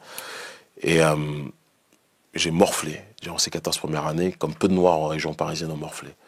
Et quand je suis arrivé à 15 ans en banlieue parisienne, pour moi, les contrôles de flics, je suis arrivé avec ma mère seule, parce que mes parents étaient éloignés géographiquement, voilà, pour diverses raisons, je ne rentre pas dans trop de détails. Et mère seule en banlieue parisienne, quand t'arrives, c'est autre chose, c'est un autre truc.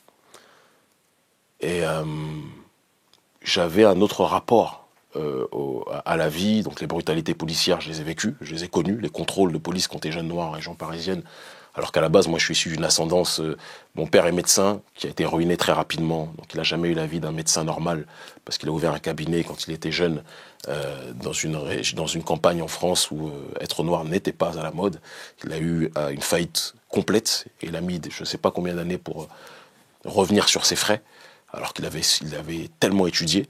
Donc on n'a jamais vécu comme les fils de médecins qu'on aurait dû, en tout cas le statut qu'on aurait dû avoir, pas grave. Et quand après, en plus, tu es séparé de ton père, tu vis qu'avec ta mère dans cette région, c'est pas simple. Et Tupac a été mon parapluie. Elle faisait quoi? Ma mère était infirmière. Elle était infirmière, elle travaillait la nuit, elle travaillait le jour pour qu'on soit bien. Elle a commencé, elle a été infirmière au milieu de sa vie, voire le dernier tiers de sa vie, parce qu'au départ, elle était femme de ménage, mais c'est quelqu'un qui en voulait. Donc elle a étudié, elle a gravi les échelons au fur et à mesure. En France? Elle a commencé... ouais, ça c'est en France, c'est mon père qui a commencé ses études en Afrique. Et donc pour revenir à Tupac, c'était le parapluie de mon âme. Jusqu'à aujourd'hui, c'est un homme que j'aime profondément. Profondément. Et sa musique m'a touché. Moi, le rap français me saoule, en fait. Redis-moi ce que ça veut dire, Thug Life. La haine que vous insérez dans la tête ou dans l'esprit des petits-enfants peut détruire n'importe qui. The hate that you gave to little infants can fuck everybody. Perfect. Véritable French accent. Désolé. Hein? Véritable French accent. Ouais, non, désolé. Tu vois, c'est de la mondialisation qui fait ça. On te reproche souvent de parler avec haine, violence. Est-ce que tu penses que tu mêles de la haine et de la violence dans la tête des jeunes blacks? C'est pas mon reproche souvent, c'est la bien-pensance française et africaine dit ça. Mais en Afrique, tu sais, ce qui est marrant, c'est que je fais des débats politiques je pense, de haute volée avec toutes sortes de personnalités politiques. Tu tapes Kémy Séba, grand rendez-vous, tu auras 3/4 du temps des bons trucs, ou Vox Africa, etc. Ou Afrique Média. Et on m'accuse pas de ça. Tout le monde sait que j'ai un discours intelligible en Afrique. C'est-à-dire que limite en Afrique, on me voit comme un intellectuel. Mais en Occident, l'élite occidentale ou les nègres qui mangent dans sa main vont te dire que je suis un mec qui appelle à la violence et au suprémacisme. Mais en fait, je vais te dire un truc très sincèrement, je m'en fous complètement. Et je reprends l'exemple de Louis Kemayou. La vidéo... Je vais finir par croire que vous avez une liaison. Ouais, non, c'est pas les mon fesses, type. plutôt. Non, c'est pas mon type. Pas de problème. Moi, je les préfère grands avec un crâne chauve. Comme Macron. Continuons. Donc, Eh bien, membré alors, si c'est comme Macron. Mais continuons, vas-y, je t'écoute. Si, avec tes conneries, tu m'as fait perdre le fil. Pas des conneries, c'est des vérités. De quoi, Macron? Bref, vas-y. Ouais, c'est intéressant. Non, je pense que t'es plus au courant que moi, tu vis ici, pas moi. Non, ça nous intéresse. Mais comme t'aimes le politiquement correct, peut-être. La façon dont tu as t'exprimé, ou la vidéo sur Kemayou, nègre de maison, nègre des champs, imagine qu'il y a un gamin qui comprend pas la figure et qui plante Kemayou parce qu'il pense que c'est un traître, et ainsi de suite. Franchement, les mecs, on vit dans un pays où l'élite de ce pays bombarde des pays et les assassine. Et on vient me parler, moi, du risque que j'agresse des gens. En 20 ans, frère, à part un policier qui a été bousculé rapidement par moi, jamais mes militants. Et un journaliste qui a été goumé, un pote à Bernard-Henri Lévy, parce qu'il avait raconté n'importe quoi, et donc il a goûté ma bague. En dehors de lui, jamais eu d'acte de violence. Mon discours n'a jamais entraîné des violences. Ça, c'est la criminalisation d'un discours qui dérange. Comme je te l'ai dit, je reçois prix sur le continent africain. En France, je suis ostracisé au rôle de l'extrémiste noir. On préfère les rappeurs qui jouent les Che Guevara, eux ils passent dans le Figaro, TF1, tout ça. Mais moi, je suis fiché à la section antiterroriste. Ça, c'est la réalité. Mais c'est pas vrai. Mon discours, il est beaucoup plus intelligible pour celui qui prend la peine de l'étudier, et il est beaucoup plus, comment dirais-je, il est beaucoup plus transidentitaire qu'on ne veut le croire. Mon discours s'adapte en réalité à tous les peuples. Et tous ceux qui ont des coronesses, qui ont le pantalon chargé, ou les femmes qui ont les reins solides, elles savent, ou ils savent de quoi je parle. Mais les bien-pensants du Paris 16e, ou les bouffons et bouffonnes de BFM, c'est sûr que eux, ou de TV5 de Magloire, eux, c'est sûr qu'ils peuvent pas m'apprécier. Parce que je viens avec un autre logiciel. Je viens avec un autre discours. Je dis à l'Africain, Africain, arrête de te victimiser. Africain, arrête de faire la manche.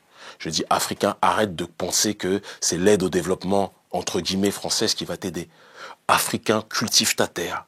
Africain, porte tes couilles. Et quand je dis africain, je ne parle pas de l'Africain que du continent, je parle aussi de l'Africain de la diaspora. Donc, ce discours-là ne peut pas plaire en France. Parce qu'en France, je te le dis, on aime beaucoup les Noirs quand ils rappent. Beaucoup. Le rap, aujourd'hui, vend. Que ce soit le rap soi-disant hardcore ou même le rap conscient qui se plaint d'être moins entendu, mais qui fait les masses médias, tous les grands journaux, qui ont de beaux articles dans le Figaro, dans le Monde, dans Libération. Moi, je ne crois pas que Che Guevara ou Khalid Mohamed ou autres avaient ce genre de beaux titres. Voilà. Et moi, en tout cas, je les ai pas. Et dans le même temps, en Afrique, on me parle de moi pour ce que je suis. Un résistant africain qui se bat pour son peuple. Alors, question c'est Internet. plus important. Le plus important, c'est le regard au sein de l'Afrique. C'est pas le regard de la presse et de la bobocratie occidentale. Question Internet. Quelles sont les solutions pour que l'Afrique s'autodétermine? Quelles sont les 3 premières lois qu'il ferait voter? Non, là, t'as vu, là, on est en train de convoquer Nostradamus. Ouais, c'est Kémy Séba. Je ne lis pas dans une boule de cristal. Je suis pas législateur. Moi, je suis un activateur de la société civile. La première chose qui va permettre à nos populations d'avancer, quand on parle de l'autodétermination, c'est que celle-ci puisse réactiver plus que jamais le processus de souveraineté populaire. Cela passe par une plus grande prise en charge des populations et de la société civile qui doit comprendre qu'elle est devenue au XXIe siècle le nouveau centre de gravité de pouvoir. Moi, je ne crois pas. Je pense qu'il y a un émiettement au XXIe siècle des élites que le pouvoir est de plus en plus contesté parce qu'on sait que la plupart des politiciens sont des businessmen. En Afrique, il y a un adage qui dit que quand tu veux être homme d'affaires, tu rentres en politique. Parce que c'est le meilleur moyen d'avoir des marchés. La plupart des politiciens, ils rentrent en politique, ils n'ont pas de voiture, ils n'ont rien. Ils sont en politique, ils ont 10 hôtels, 15 maisons, et puis ils ont la dégaine de Kemayo. Donc ça, c'est une réalité. Et c'est pas gratuit, il suffit de voir sa dégaine. Mais bref, mais je soupçonne vraiment d'avoir une liaison avec lui. Mais c'est pas le plus important. Mais juste pour terminer. Si tu vas t'en prendre une. Ça, je pense pas. Non. Franchement, je crois pas. Méfie-toi. Mais juste pour terminer, pour être plus sérieux, cette prise en charge de la société civile, cette migration structurelle du pouvoir qui au départ était aux mains des élites et qui va finir par descendre vers la base, va permettre, et ça existait partout, tu vois, Podemos en Espagne, alors c'est pas forcément le plus bel exemple, mais ça porte ses fruits. Le mouvement 5 étoiles, j'ai beaucoup plus de distance avec la Ligue du Nord, mais le mouvement 5 étoiles qui à la base de BP Grillo était un mouvement anti-système, issu de la société civile, et qui d'un point de vue géopolitique a quand même une vision sur bon nombre de choses intéressantes. Après, sur le regard qu'ils ont vis-à-vis de la migration, on peut se questionner sur beaucoup de choses. Sont des exemples palpables que la société civile peut prendre le pouvoir. Et moi, c'est ce en quoi je crois. Georges Soros a coopté des milliers d'associations qui ont pignon sur rue sur TV5, sur la chaîne de l'autre, ou dans les masses médias français, de mouvements citoyens en Afrique qu'on présente comme des mouvements citoyens modèles. Tu vois, des structures comme Y en a marre, structures comme Balai Citoyen, etc., et tout ce qui s'ensuit. Enfin, surtout Y en a marre, parce que Balai Citoyen, eux, ils disent qu'ils ne sont pas financés par Soros, donc il n'y a pas de problème, on va dire, je les crois. Mais Y en a marre et d'autres structures ont reçu ces financements-là, et eux sont dans une optique aujourd'hui, quelque part, de promouvoir l'acception de la démocratie occidentale, mais qui n'est pas en harmonie avec nos réalités. Or, nous, il y a un deuxième axe qui part de cette nécessité de la souveraineté au sein de la société civile, de la réappropriation du pouvoir par le peuple. Mais quand je te parle de ces mouvements citoyens cooptés, financés à coups de milliards, ou de millions, centaines de millions, non. Quand Georges Soros se déplace en personne, porte le t-shirt de l'organisation, va au siège du mouvement, il n'y va pas pour manger des falafels ou des kebabs ou des shawarma. Il y va pour financer parce qu'il y a un agenda qui est présent. Et il y a eu des révolutions de couleur en Europe de l'Est, les révolutions colorées. Il y a eu le printemps arabe qui a été une révolution manipulée.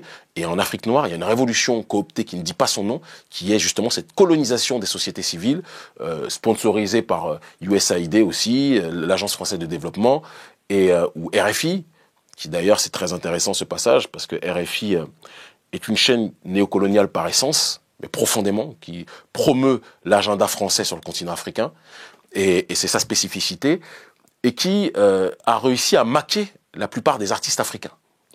La plupart des artistes africains, quand ils ont besoin d'une reconnaissance nationale, qu'est-ce qu'ils font? Ils sont obligés de passer par RFI. Ça veut dire beaucoup de choses.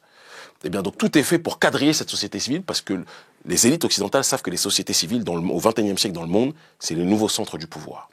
Et donc là, il y a un travail aussi de décloisonnement à effectuer, de décolonisation structurelle à apposer sur la réalité des gens. Et c'est ce que nous, on essaye de faire avec l'ONG Urgence Panafricaniste, que je dirige, et aussi avec le Front anti-CFA qui réunit plus de 850 mouvements citoyens sur le continent africain, en Afrique francophone et dans la diaspora. Ça commence à bien chauffer sur le Front CFA, là. Je pense qu'on a une très grosse responsabilité vis-à-vis de ça. Parce que si on ne l'avait pas fait, petite parenthèse pour revenir sur l'intelligentsia, la pseudo-intelligentsia africaine et le showbiz africain, qui sont les deux facettes d'une même pièce de prostituée intellectuelle. Quand j'ai annoncé fin 2017 qu'on lançait une campagne sur le franc CFA, contre le franc CFA, c'était un débat laissé en jachère, il n'y avait que les économistes qui parlaient à 4 ou 5 en vase clos, parce qu'ils méprisent le peuple pour la plupart du temps. L'intelligentsia africaine et française et l'extrême gauche, tendance Mediapart, se sont moqués de nous. Ils ont dit c'est des débats d'arrière-garde, ça n'intéresse plus les gens, c'est pas la préoccupation, les gens veulent juste manger, sans comprendre que le système franc CFA est un système qui contribue à ce que les nôtres n'aient pas assez à manger. Mais moi, le problème, c'est que je ne cherche jamais l'autorisation de la pseudo-intelligentsia africaine. J'ai dit on va lancer l'activité et bénéficiant de la notoriété que j'ai sur le continent africain, grâce à la télévision et mes années à la télévision et aux réseaux sociaux, je vais activer des fronts simultanés de résistance partout sur le continent. C'est quelque chose qui n'avait jamais été fait depuis la période des indépendances. Et je suis même pas sûr que durant la colonisation, les mobilisations se faisaient simultanées. Parce qu'ils n'avaient pas les techniques de télécommunication, les avantages qu'on a. On n'a rien inventé. Moi, j'ai rien inventé, hein, mais on bénéficie des technologies de notre époque. Et ça a été un bingo. On a réussi pour la première fois de l'histoire, sur le continent africain, en Afrique francophone, à réunir des populations au-delà des clivages nationaux, des clivages ethniques, excuse-moi. Et on a fait en sorte que le prolétariat de tous ces pays s'est réuni. Alors à diverses échelles, il y a des endroits où c'était nombreux, il y a des endroits où c'était pas nombreux, mais ça a fait un boom. À côté de ça, il y a des Sud-Américains qui nous ont soutenus, comme Pedro Biscay, l'ancien directeur de la Banque centrale d'Argentine, qui est un péroniste, un militant péroniste, un anti-impérialiste. On a eu des gens comme Alexandre Douguine et autres qui nous soutiennent aussi. Et ça, c'est le plus touchant. On a réussi à faire quelque chose de très gros, de très grand. Et donc le franc CFA, ouais, on a une très grosse responsabilité sur ça. Même si aujourd'hui, en fait, c'est toujours la même chose dans les mouvements sociaux d'envergure. C'est que le peuple se réunit, fait le travail, et après, l'oligarchie cherche toujours... Comment ils essayent de tuer une mobilisation? Ils y arrivent pas, mais ils cooptent certains économistes qui, depuis des années, rêvent de reconnaissance. D'accord? Ils leur disent, bon, maintenant, allez Mamadou, on va t'écouter. Alors le franc CFA, c'est pas bien? Non, parce que c'est l'appellation qu'on donne, c'est le mot global. Quand on dit Mamadou, on sait que ça peut être un Norvégien. C'est juste pour ça que je dis ça. Je pourrais l'appeler Khalidou si tu veux ou pas. Régis. Non, Régis, si je dis Régis, je suis pas sûr qu'on va penser d'abord à un Africain. Donc voilà. Même si Aimé, grâce à Aimé Césaire, on peut penser à Césaire, mais c'est pas dit qu'on va penser à un homme noir. Donc juste pour terminer ce que je dis. Toussaint, d'ailleurs, dédicace à l'ancien conseiller de Laurent Gbagbo, Toussaint Alain, un ami, un grand frère, et à Toussaint Louverture, évidemment, qui est une grande source d'inspiration pour nous, même si je préfère Dessalines à titre personnel. Et donc, à force de m'interrompre, parfois, tu peux me faire perdre mon propos. Exprès, hein. Ouais, d'accord. Mais donc, je rebondis en te disant que par rapport à... Tu vois, j'ai perdu le fil. Qu'est-ce qu'on disait? CFA. Par rapport au CFA, l'élite occidentale a récupéré certains économistes, leur a donné des espaces pour qu'ils puissent travailler, etc. Même certains qui sont des anti-CFA.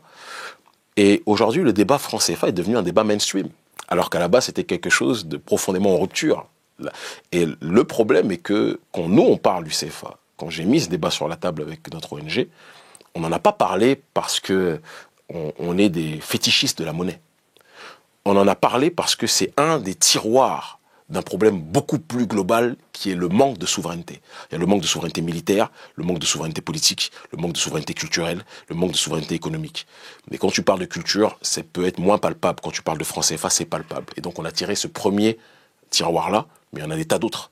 Et l'oligarchie française, comprenant que le débat en Afrique devenait stratosphérique et qu'on avait quand même impulsé quelque chose de très gros, ils se sont dit, mieux vaut qu'on essaye de récupérer les choses en cooptant certains économistes et en essayant de déradicaliser le débat. C'est ce qui s'est passé, mais malheureusement, la colère de la population est trop grande vis-à-vis des élites africaines et françaises, pas des populations, et de telle sorte qu'aujourd'hui, le combat s'est élargi à la sphère donc beaucoup plus globale de la France-Afrique. On parle un peu réchauffement climatique. C'est pas trop ma came, le réchauffement climatique, et j'aime pas parler de ce que je sais pas, mais comme je suis ouvert à tout, je parle, vas-y. Les flux migratoires dus au réchauffement climatique, ça va être géré comment? Alors moi, je vais te dire une chose, la problématique de la déforestation elle est plus grosse chez vous que chez nous. Premier point. Non, je te le dis. C'est On va te faire fact-checker, hein, t'inquiète pas. Mais je m'en fous. Si on peut se fact-checker rapidement. Moi, ce que je te dis, c'est que, je te réponds, les multinationales occidentales, quand elles viennent en Afrique, en effet, elles contribuent à la déforestation, mais ce n'est pas quelque chose qui est fait ontologiquement par nos populations. Parce que le rapport à la nature des populations africaines est très différent du rapport à la nature qu'il y a en Occident. Ce qui, maintenant, n'empêche pas, parce que le problème du réchauffement climatique dit à la déforestation ne résume pas à elle seule la destruction du climat en tant que telle.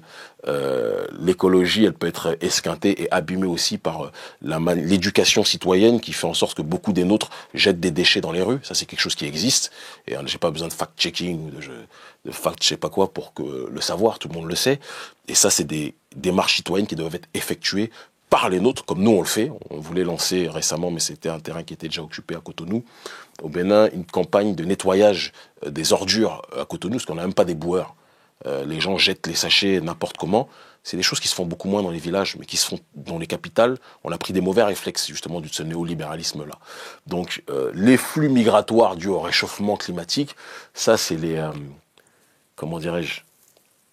C'est les peurs, peut-être, qui existent en Occident. Le problème, chez nous, il se situe autrement, je pense. Le problème de nos populations, c'est faire en sorte, quand on parle d'aliénation, étymologiquement parlant, alien étranger, rendre quelqu'un étranger à soi-même, c'est faire en sorte que les nôtres reviennent dans leur propre corps, dans leur propre esprit, réapprennent le rapport à la nature. C'est pour ça que moi j'encourage toujours les nôtres à revenir de manière régulière au village. Parce qu'au village, on t'apprend des choses sur le rapport à l'environnement, sur le rapport à la terre, sur le rapport à ton espace, qui t'éloigne du paradigme néolibéral dans lequel on veut t'incarcérer trop souvent, dans les grandes villes africaines qui sont bien souvent devenues que des répliques aujourd'hui des capitales occidentales. Donc comment régler ce problème en tant que tel? Le premier problème, on en revient toujours à la réappropriation de soi, la réappropriation intellectuelle, idéologique et culturelle de soi, être capable de retutoyer son environnement, d'accord, être en harmonie avec son environnement, ce que les barbares anthropologues occidentaux appellent l'animisme en tant que tel, qui ne veut rien dire, mais celui qui comprend qu'il y a la vie partout, qu'il y a la vie sur la terre, qu'il y a la vie dans un arbre, qu'il y a la vie dans la nature, il ne va pas l'insulter. Et ça, les sages chez nous l'enseignent. C'est quelque chose malheureusement qui est trop ostracisé. Et nous, on fait partie de ceux qui essayons de valoriser ça. Et c'est pour ça que dans toutes nos mobilisations, y compris la dernière à Ouagadougou, on met un point d'honneur à toujours faire venir les chefs traditionnels. C'est très important. Alors je sais qu'aujourd'hui, dans un monde des religions révélées, on a essayé de caricaturer et de mettre ces gens-là de côté. Mais les chefs traditionnels, quand je vais à Haïti, je rencontre les chefs traditionnels parce que c'est vital. Quand je vais en Afrique, je rencontre les chefs traditionnels parce que c'est vital. Et eux ont une compréhension des choses qu'il est nécessaire de prendre en compte. Après, les chefs traditionnels, c'est des carottes comme tout le monde. Mais bon. On arrive à la fin de notre interview. Déjà, on m'a dit que c'était difficile, je suis surpris là. On t'a posé des questions sur l'antisémitisme, sur la violence, sur le fait que t'as tabassé un gars, des choses comme ça. T'en veux d'autres? Tu veux résumer ça, l'interview à ça? Non, bah tu dis que c'était pas difficile. Je pense qu'on a dit quand même beaucoup plus de choses que ça. C'est bien. Un conseil pour les jeunes générations et 3 livres à conseiller. Alors, je commence par le conseil. J'ai 3 livres, ça va être difficile parmi tous les livres qu'il y a à conseiller. Putain. Mais conseil aux futures générations, n'attendez l'autorisation de personne pour penser, pour exister, pour être. Deuxième conseil, faites tout pour protéger votre terre et protéger votre peuple. On vit dans un monde où on ne respecte pas les gens en fonction des minorités qu'ils sont, minorités agissantes dans des plus grands ensembles. On respecte les gens en fonction des peuples auxquels ils appartiennent et la manière dont les peuples se comportent. Donc, comprenez que vous faites partie d'un ensemble qui a un devoir civilisationnel, un devoir culturel. Moi, je suis père de famille, je fais en sorte que mes enfants connaissent leur histoire, connaissent leur identité, connaissent l'histoire de leur continent. Ce que ma fille sait à 12 ans, je crois que je l'ai appris à 17 ans ou à 18 ans. Ça, c'est notre travail.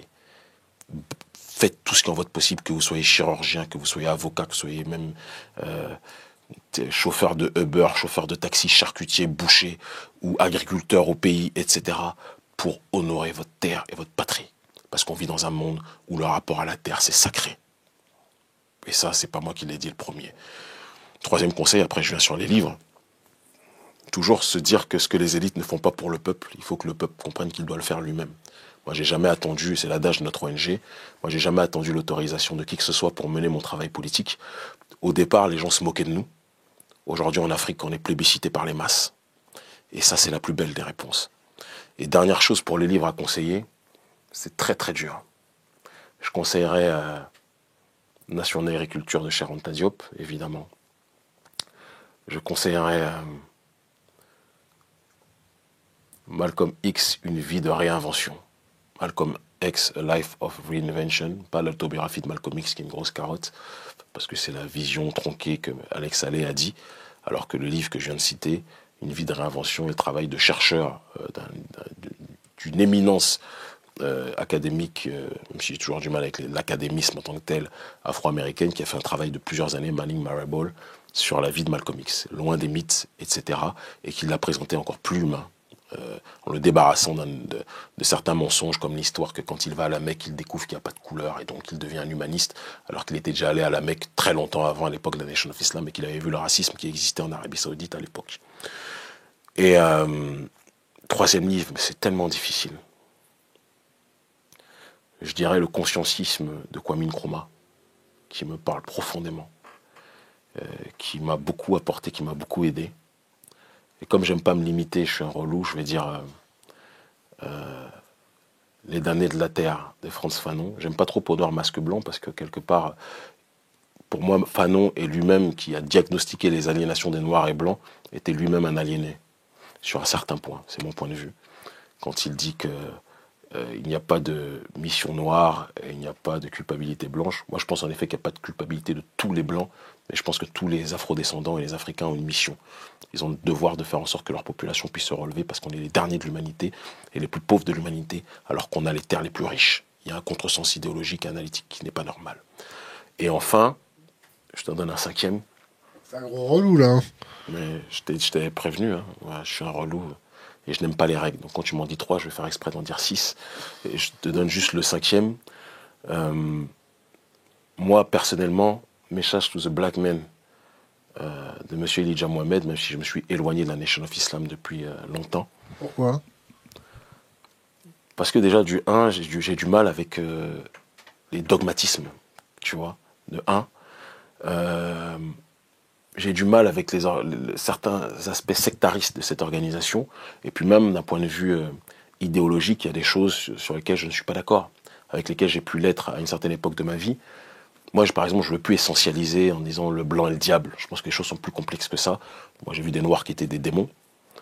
Et j'ai vu des blancs qui étaient des démons. Alors maintenant, si on regarde à l'échelle de l'humanité, l'Occident, il a foutu la merde quand même partout où il est passé. C'est une réalité. Et donc moi je peux comprendre que lui il a voulu essentialiser à une période de sa vie. J'ai ressenti ça à une période, mais les voyages élargissent l'horizon et je ne peux plus avoir cette acception. Mais ce livre m'a permis de comprendre beaucoup de choses sur la civilisation noire originelle, sur qui j'étais. Et moi je peux comprendre que ce livre ait traumatisé Mohamed Ali, qu'il est traumatisé. Enfin, quand il est sorti, Malcolm X était déjà sorti de la Nation of Islam, mais c'était le résumé des enseignements d'Elijah, M. Elijah Muhammad. Il m'a beaucoup parlé. Et je te donne le dernier livre. Moi qui m'a...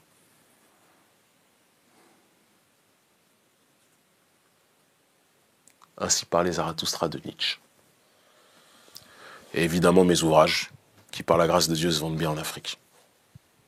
Kémy Séba, merci. C'est moi qui vous remercie. J'espère que vous n'aurez pas d'ennui pour m'avoir invité, parce que je sais qu'en France, il y a une hystérisation du débat.